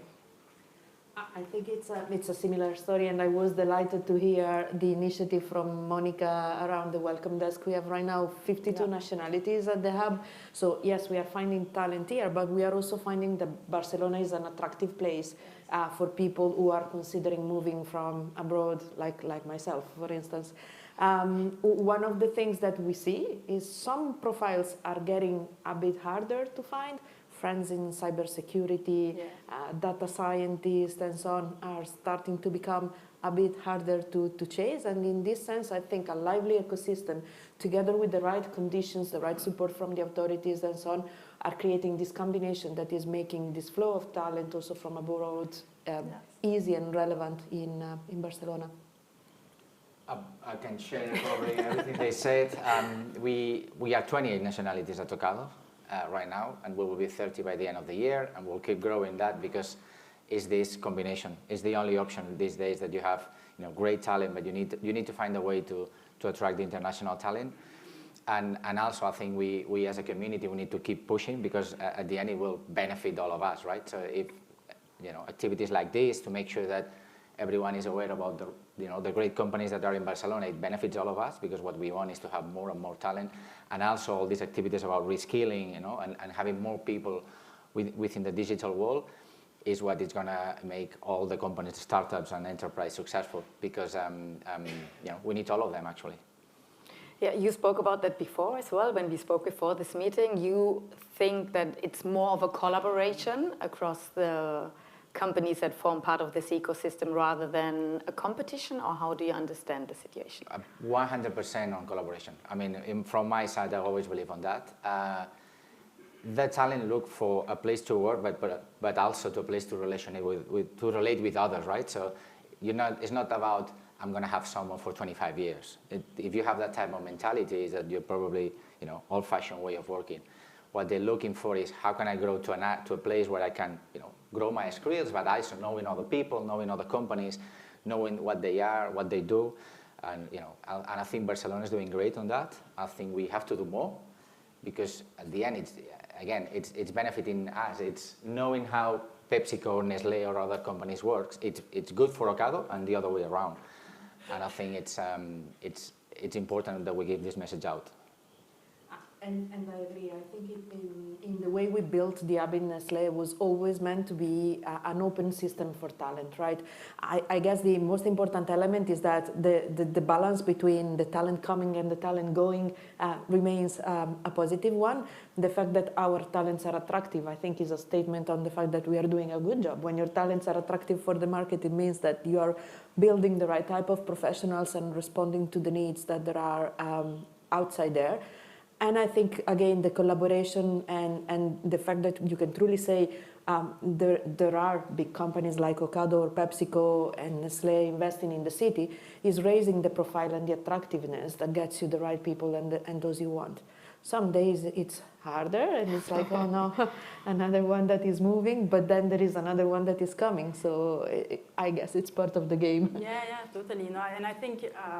nobody joins a company. They join like an environment, they join a purpose. And I think the journey for those people can be in different company at different time. And what PepsiCo is offering in terms of purpose and in terms of career development needs to match your career, your development at this point of your life. And it's the overall retention in Barcelona as an ecosystem that we really want to achieve. So it's not only attracting the talent in the first place, but it's also about the retention, right? No, exactly. I think people are also not having a straight journey in company anymore. They go in different companies for different purpose, for different learning, and come back or change their career direction. So that's what you do in PepsiCo to retain the talent. So you give a career opportunity, I understand. I think the same things are happening in the other companies too. I heard from Ocado that the current CEO actually of Ocado Technology, he started off as a trainee. You told me that I found very interesting. So clear example of great career opportunities within the company. Yeah, absolutely. He started as an internship at Ocado Group, and now he's the CEO of Ocado Technology. So it's a good example of growing within a company. And I also think, I mean, sharing what they're saying is, I mean, retention, you're not going to attract if you don't do retention well. Because the most effective campaign to attract is referrals. So especially in the tech industry, right? It's the people explaining how great is to be there, not us. It's actually the developers talking with developers. And that's been done through doing a good retention because they are happy, they follow the purpose, they fit with the mission, and they are happy with the reward they have, they're happy with the ways of working. It's a lot of things that you need to do, but to attract, you need to retain first.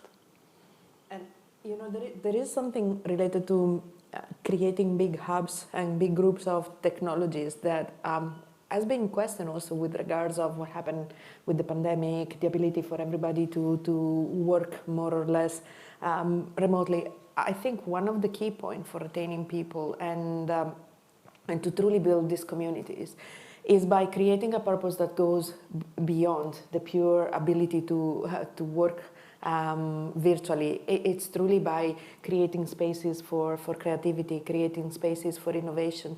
We had a lab the other day in the hub, assembling things, doing things with your hands, right? Which is great, and getting the people together is the best campaign that you can do, because those talents generate more talent by themselves, just being close and having the possibility also to protect spaces, and that helps retention. That's truly the thing that goes together with all the typical HR metrics and general processes, but truly foster and leverage the spirit. And I love what you mentioned about the purpose. Long gone are the time where you could be a technologist for the sake of technology. A lot of the work is becoming part of changing people's life. It's changing also the impact big corporations like Nestlé, Ocado, or PepsiCo want to have on the environment, on the planet, on the way and the society. So yeah, those are the things that truly glue things and people together. So it's not only the money. So what does make people come in the first place and then stay with the company in the second? I mean, I suppose, and we saw that as well before on a slide from Page Group, salary is a commodity, I think you said, yes. So, which is a good description. So it's like a given, or how do you see that? Yeah, it is a commodity. I mean, it's not what is going to make someone please join you. This is something, in a sense, give and taken. You have to pay well. You have to pay the right salary. It's what else you're going to give around, emotional reward, emotional benefits. What else are you going to do on rewards and the whole package that you're going to give? But then the other side of the equation is becoming more and more important about the purpose that we're sharing, right? About the technology stack you're going to use, how much they can influence the product roadmap. These days, the organizations are flat, and being honest, for me, it's a really good thing. So they are able to change where the company is going, and we're listening them, and that's what you can offer them. If you're going to go to the market only about salary, you're going to compete on a really specific market, and I don't think it's going to be successful.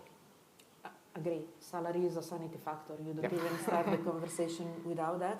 I think ability to have an impact is definitely a great point. We see more and more questions and expectations emerging regarding flexibility and how the concept of this whatever hybrid work is going to mean, and the ability for a different type of balance between personal life and career, which is definitely something that is now top of the agendas for everybody to adjust, listen, learn. Also, there is a lot to be learned regarding this new situation that we are all experimenting.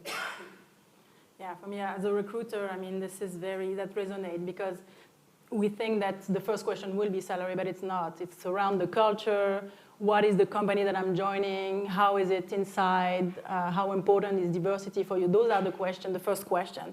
Of course, we always talk about the salary, but I think when you offer a day-to-day job, something that you have to do, you don't wake up just because of your salary. So I think what you will be doing, how much you're going to have an impact on the sustainability, on the impact on even your society, is really what the conversation is about. And are you finding it easy in the first place to bring people, to attract people from abroad? Because you said, I mean, you have 52 nationalities at Nestlé, for example. So you're finding it easy when you tell them, come and meet us in Barcelona? Barcelona definitely has an element of attractiveness. The city is known, and so you don't have to explain too much what Barcelona is. I think people are also starting to notice that there is a livelihood in the technology environment that is possibly not the first thing Barcelona was known for. They ask for simplicity in the processes. I don't know, many times I heard NIE in the discussion, but also they ask for a city where it's easy to move. They ask what type of public transports are they going to find. It's mandatory to have a car to survive, how my kids are going to figure out and integrate in the city. Is it a dangerous city as well? I mean, people coming from abroad want to know about all of that. And I believe the proposition and the story that you can tell around Barcelona, being told by the people who are already here, also foreigners that settled in the city, it's still a very strong and winning message. Yeah, I think the inclusion and the messages around the inclusion, I think it's very comfortable for international profile to come in companies that are already very international themselves.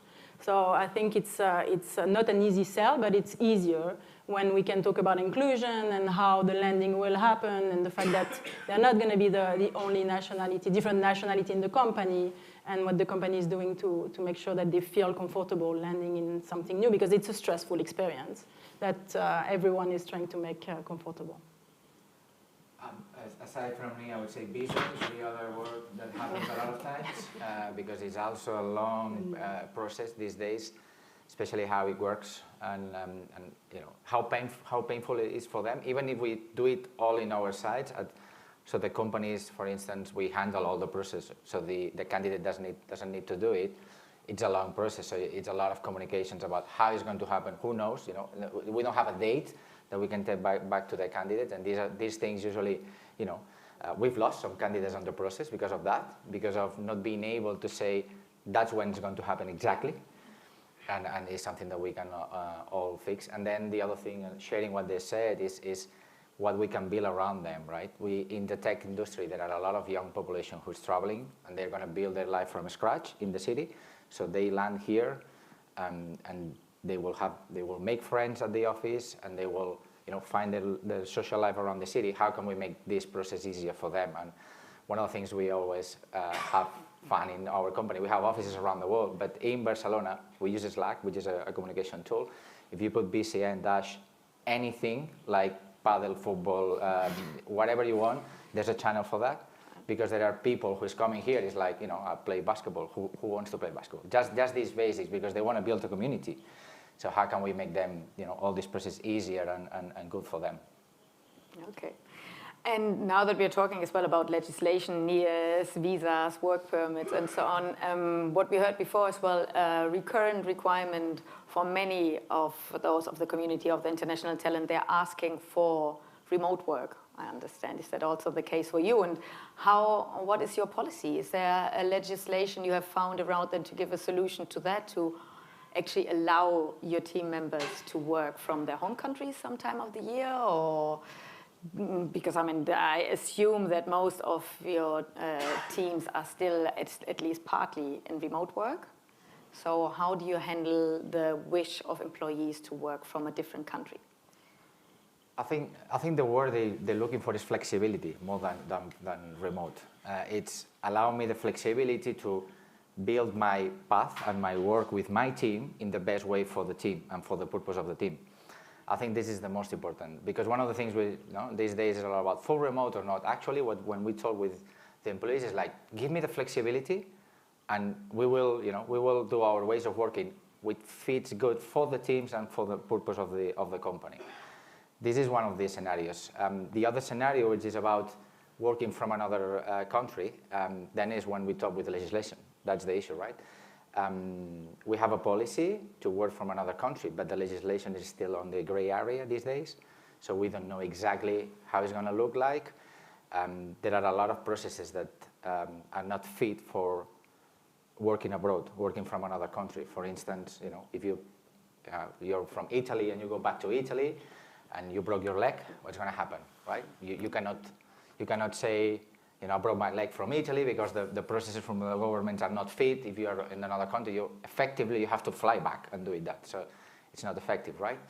So those are the things that, whoever, let's say, the country that whoever's at that first will get that type of talent as well, because we don't have a way to tell our, employees, go back and it's safe and it's protected and the legislation follows you. And I think the governments need to act on that. Yeah, so like a digital nomads kind of legislation. Yeah, and it's also a lot work in progress, right? We are also learning and trying to create this dialogue, but also working a lot with the people manager, with the responsible for those teams, also to enable this type of conversation. Because you're absolutely right. It's why am I coming to the office for that makes the difference for the people. And with regards of the working from abroad, it's a complicated conversation, right? There has been a lot of very emotional conversations because it had to do with ability to be with your loved ones, ability to truly take care also of your families abroad in many cases. The legislation is saying a number of things, but at the end of the day, the conversation are with people, right? And so we are trying to create a framework that allows some level of flexibility, but being very conscious and forthcoming in terms of what the limitations are, what the things that the people need to do and to know and to be very aware in taking decision and steps. Work in progress, as I said, learning, and with, I think, this dialogue also with the authorities to understand how to support this development in a way that works both ways. Yeah, and that's definitely the resonate a lot with what PepsiCo is doing. I think flexibility is definitely the word because remote is really not 100%. So, for example, we're adapting the offices. We don't have those normal desks where you go and work during the day anymore. It's more we are trying to create those spaces where people can meet and work together, and those spaces where they can interact with different people and different functions. So the office really becomes a place where you meet and you build together instead of just doing your email, basically. But yeah, completely aligned with for the working outside of the office or outside of your country. This is a work in partnership with government and other companies to raise the voice and understand how we can be more flexible there. And now that you say that the team comes to the office and they actually meet and they do not only do emails, because obviously they can do that from home perfectly as well. Yeah. How do you handle that? Are your team members coming to the office to meet, to still to have this purpose as well, to feel committed to a company that they're working with, where they can actually have an impact? I mean, all of this must be impacted by COVID, I suppose. Yeah, definitely. And we are learning every day. COVID is giving us notice every day on what we're supposed to do next. But we are adapting because that's a need from the team. Like the team is really telling us they need those moments and those spaces, those rooms that are bigger now because of COVID also, so more space where they can still interact as a team. It's definitely an interesting subject today. The new concept around a workplace that is at the same time digital and physical has changed quite dramatically in a number of different ways. One of the things that is becoming more and more visible and evident in the conversation we are having, we are progressively coming back, but we also notice that it's not something that will happen just because we have a new policy regarding flex work. It's actually going to ask for some effort and a change exercise. Again, we are creatures of habit. None of us thought we would be, after more than a year and a half, still thinking about or working from home, and here we are. We are still doing that. And so to readjust to this new reality and truly getting into a hybrid way of working, there will be some change management work to be done. What we are doing right now, from time to time, I say that is not yet hybrid work, is working from random locations where you replicated the same patterns in terms of what you knew and what you learned. But to go back and truly get the best out of her hybrid, it will be necessary to make choices. Like at the beginning of the pandemic, I said, I will be using the commuting time for reading. I think I read 3 articles, and then I started to put more meetings in my agenda. To be back and have days that make sense, this is the change that we need to drive. I think the habit is a really good thing to think about it, because we have lost the habit to go back to the office, and I totally agree on that. And now we are not getting back the old habit. We need to have a new habit, and that's why the office becomes a tool, in a sense, because what you need to do is why you go to the office. It doesn't make any sense to go to the office to do the same that you do at home. We do exercises at the company about understanding if your calendar shift between the office at home, or actually going to do the same, because you're going to go to the office to be 8 hours in a meeting room. Maybe there's something wrong there, because you can have that calls at home. If you're going to do deep dive work in tech, where you're going to focus, you're going to develop, do it at home. Your setup will always be better at home, because you have the screen that you want with the type of resolution and everything at home. So the shift is how to make the office a tool for the things that make sense to be there. It could be, there's a lot about creativity, there's a lot about the weak links, so because you have the strong links around you, so with your team, but how you connect with the weak links, which is the other teams at the company that you don't work every day with them. Celebration, a really important point, how we are going to celebrate. No, it's really important, because it's again a purpose, right? So we build for something. It's not just I code something and it's out there and do nothing. It's let's celebrate that we have created a product, which is it's really difficult actually. All these areas is what the office makes sense, and that's why you need to tell them to the teams is, here's another tool, as well as you have your email, your Slack, your other tech tools. This is another tool. How can you use this tool for the benefit of you and your team?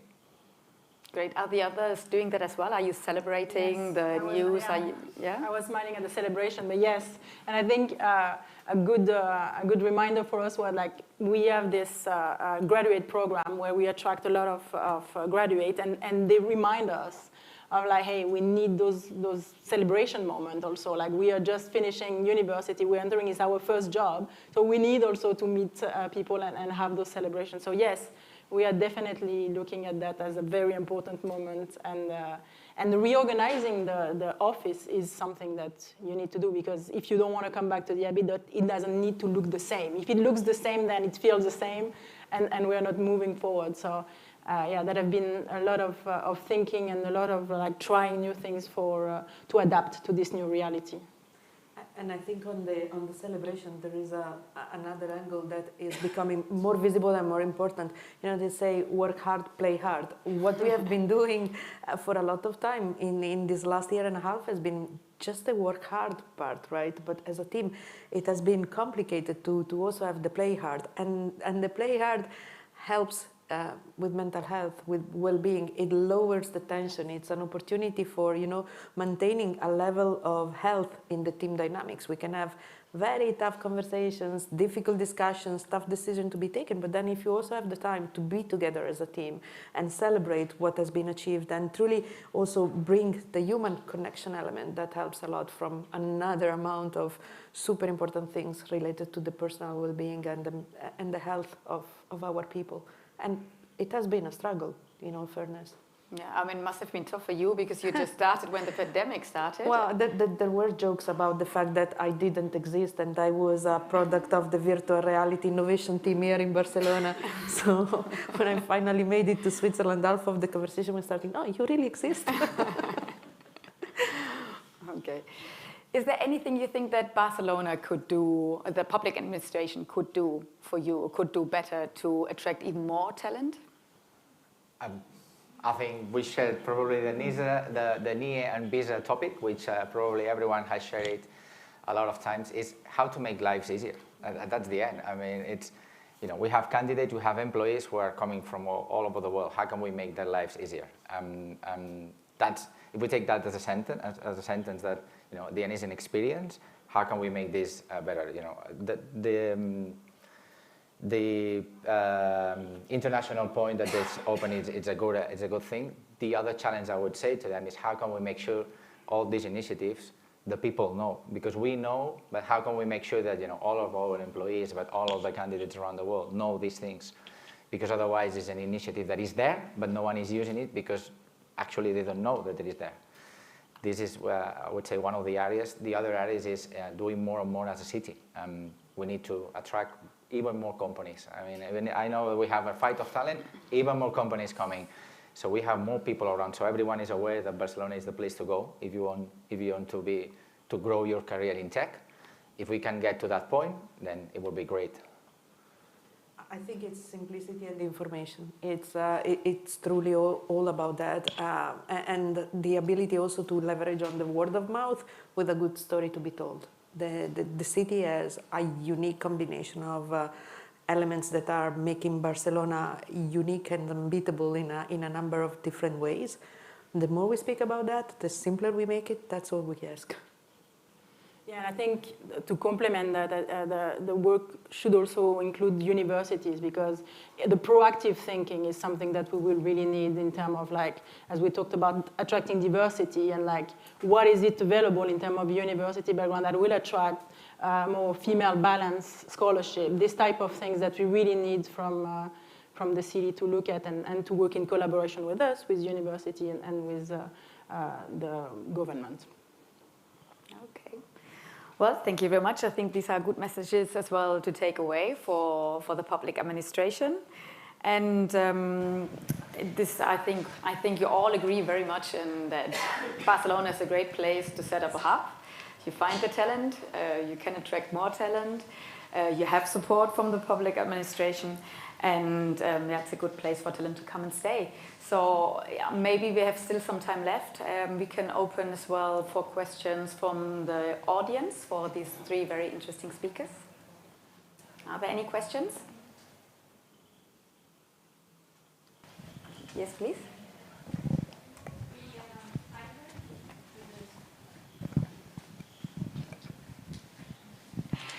Hello, my name is Vivian. I heard a lot about life balance, a lot about the well-being, a lot about the talents. And what are your strategy, your vision concerning the well-being of your talents? And do you have any programs in place? We do.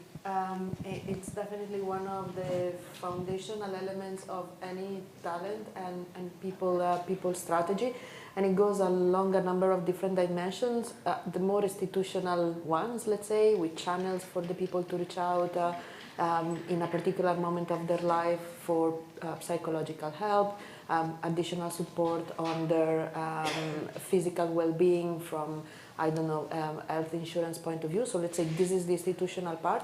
But it's also something that is part of the regular conversations in the team discussions, in the dynamics, in the internal social media channels. So we have channels dedicated to that in anonymous form, in open and shared, so people can find truly the right moment, platform, channel, level of exposure for finding a supporting conversation in these regards. Yeah, and I think in particular, it's really, really top in mind, especially with the pandemic and not having people that you can see. You know, that was the way that we were taking the temperature on what was happening. So I think the first is what we are doing, like getting the external support, the internal support, the traditional one. And I think working with our manager in this new environment to get the sign of when something is not going wrong, right, or like really being extra careful on how the load of work is being absorbed by the team is something that we are very measuring very quickly. Same. We have what's called Ocado Mind, which is a program to make sure that our employees are on the well-being side and they are listened, because I think the most important part is how can you give tools to people to listen to them, especially these days where we don't have an office in Barcelona. We have actually 190 offices in Barcelona because it's every home, it's an office itself. So how can we make sure they are listened and they feel empowered to share any feedback and to share, how they're feeling, even from a psychological level or from a work perspective or even from, personal life. We have a lot of employees who landing here, they don't know anyone, if they need any support on that. So that's why we created this program, which is worldwide. And then they have, we have sessions, there's a lot of things because this is as well a constant feedback that you have to have. It's not an action. You have to have it as a regular basis, otherwise it's not a successful program. Any other questions?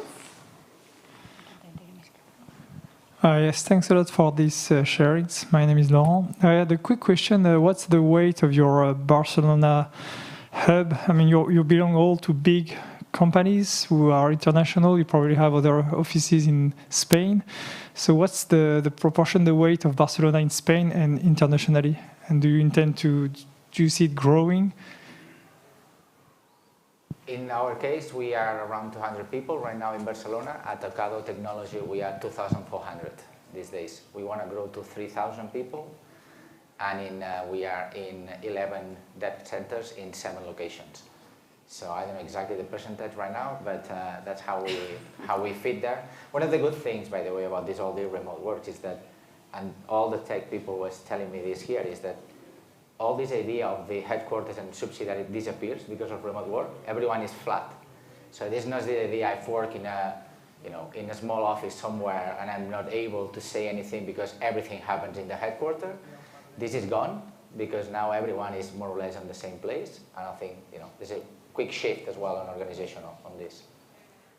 In our case, Barcelona is right now 600 people and growing.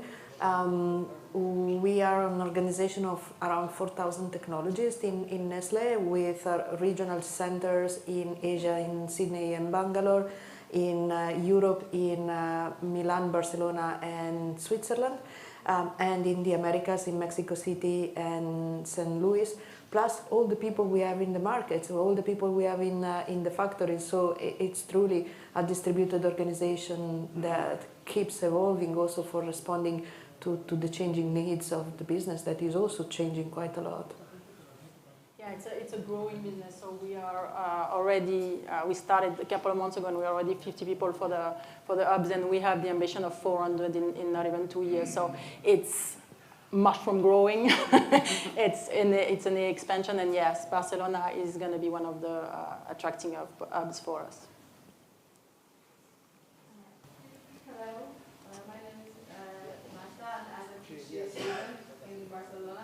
The most important problem for us is to change the work situation. For giving work permit, we need to contract, or for contract, every company say that we need work permit. Do you have any solution for this problem? It's the circle is a great problem for PhD students here or other students here. You want to start on the... Yeah. The chicken and the egg, right? Yes, exactly. What comes first? For instance, we sponsor visas, yes. It takes 6 months sometimes. It takes 5 months. So we cannot do anything on our side. Rather than, yes, if you have the right talent to work for us, we will sponsor, we will help you. But the legislation is what it is, and we cannot change it. So that period of time is that what it makes probably complex, right? So some of you might have to go back and then come back again, or using this opportunity window to find a... I don't have an easy answer for that, unfortunately, because we are tied of whatever the legislations allow us to do. Yeah, exactly the same. So the company is supporting in full the process, but the process is what it is, with the additional complexity, particularly right now for the talents coming from abroad, that there are limitations around the ability for people to circulate and move due to COVID restrictions. So if you are the right one, the company will be there and supporting you with all the necessary steps. I think there is also quite a good channel with the authorities to pass the feedback in terms of the complexity coming from that, and truly seeking for opportunities to fixing the process as well, because yeah, it's painful.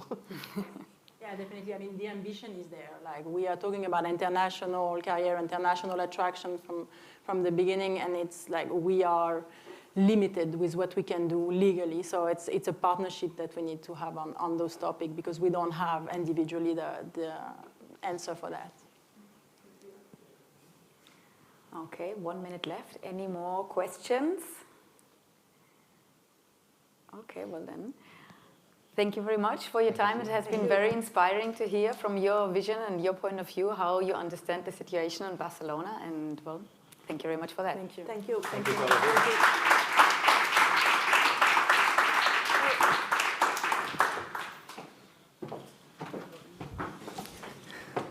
Thank you all very much for being here with us. We are really sorry, but we are running out of time and we have to say goodbye. But first, we are going to try to summarize a little bit what we have been talking about today. It's a difficult task because we have been covering a lot of topics, but I think that Mario Rubert is going to do it successfully. He is the City Promotion Director at the Barcelona City Council. So Mario, welcome and thank you.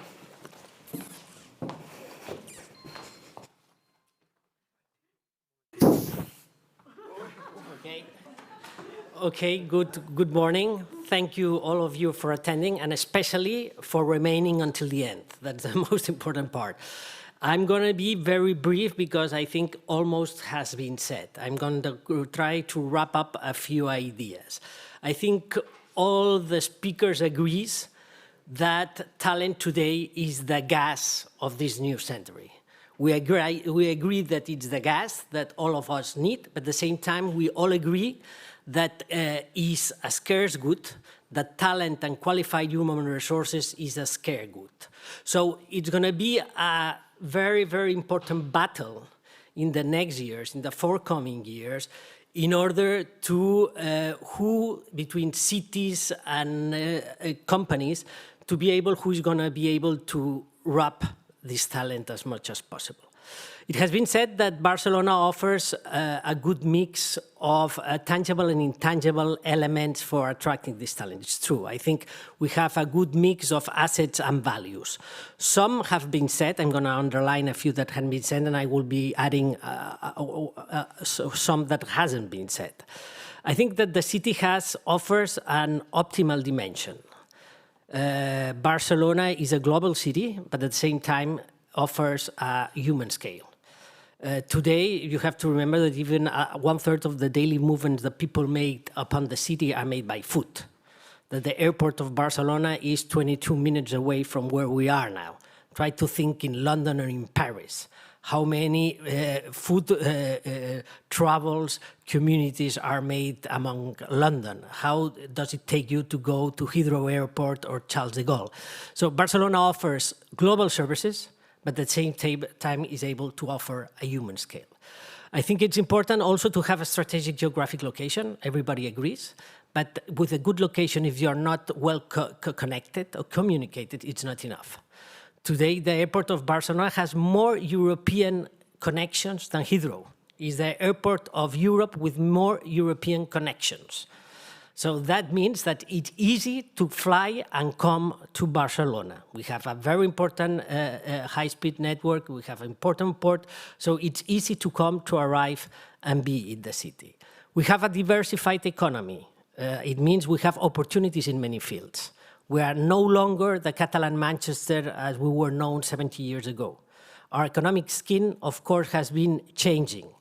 But we have no sectors that are booming. Startups has been. Startups is booming in the city, but at the same time, the creative industry, life science industry, new economic sectors related with technology and innovation are booming in the city. And finally, quality of life. By quality of life understood in a very broad way. Quality of life means a very good balance of professional and life balance, it's true, but it means having a city that is safe, a city that offers you a cultural offer that's stimulating, with a diversified retail offer, with international schools for the children, and that makes the intangible elements that also helps talent to retain here. It's true that Barcelona would like to underline that it's a city for a lifetime project. It's a city where you can grow up your children, your families, at the same time develop a professional career, and finally retire. Try to tell me how many cities can offer these 3 packs at the same time. They're nice cities to develop a professional career, London, Paris, whatever, but it's the city where you will grow up as children. It's a city where you're to retire, or Miami is a fabulous place to retire. But there's where you will be developing professionally. So how many cities in the world can offer these 3 things, these difference? This is why we like to say that Barcelona is a city for a lifetime project. But not everything is nice. We know we have many challenges in the future. Many have been said today here. We know we have to improve a lot. There's a lot of profiles that we are not able to cover now, that we know need to go to attract them from abroad, and we are doing so. For example, this last week we did an international seminar for the Baltic countries and Italy, trying to attract this foreign talent that we are not able yet to generate locally. We need to integrate better the newcomers. Of course, it's important to dynamize the talent we have in the city and connect it with the local ecosystem. There are some nationalities, we don't want this to be a kind of ghettization between the expats and the others. Some of you talked about communication. It's absolutely crucial. It's very, very important. We just launched this service. Monica has explained you so well. But we need that you know it. It's important that the people from Ocado, from PepsiCo, from Nestlé, knows what we can do and what we are doing to help them do it. And we are going to be launching, of course, a communication plan to try to reach these people. We need to still continue improving procedures. That's always the nightmare.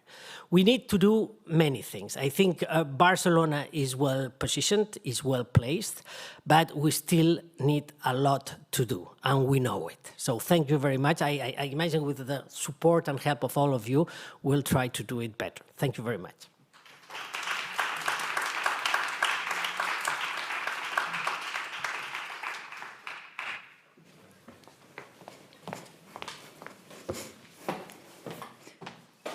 Well, on behalf of the Barcelona City Council and also the new Barcelona Post, we want to thank all the attendees for being here with us, and also all the people who have followed us by streaming through our website. It has been a pleasure. We would like to see you again next year in the next edition of the Barcelona Talent-ed Summit. Thank you.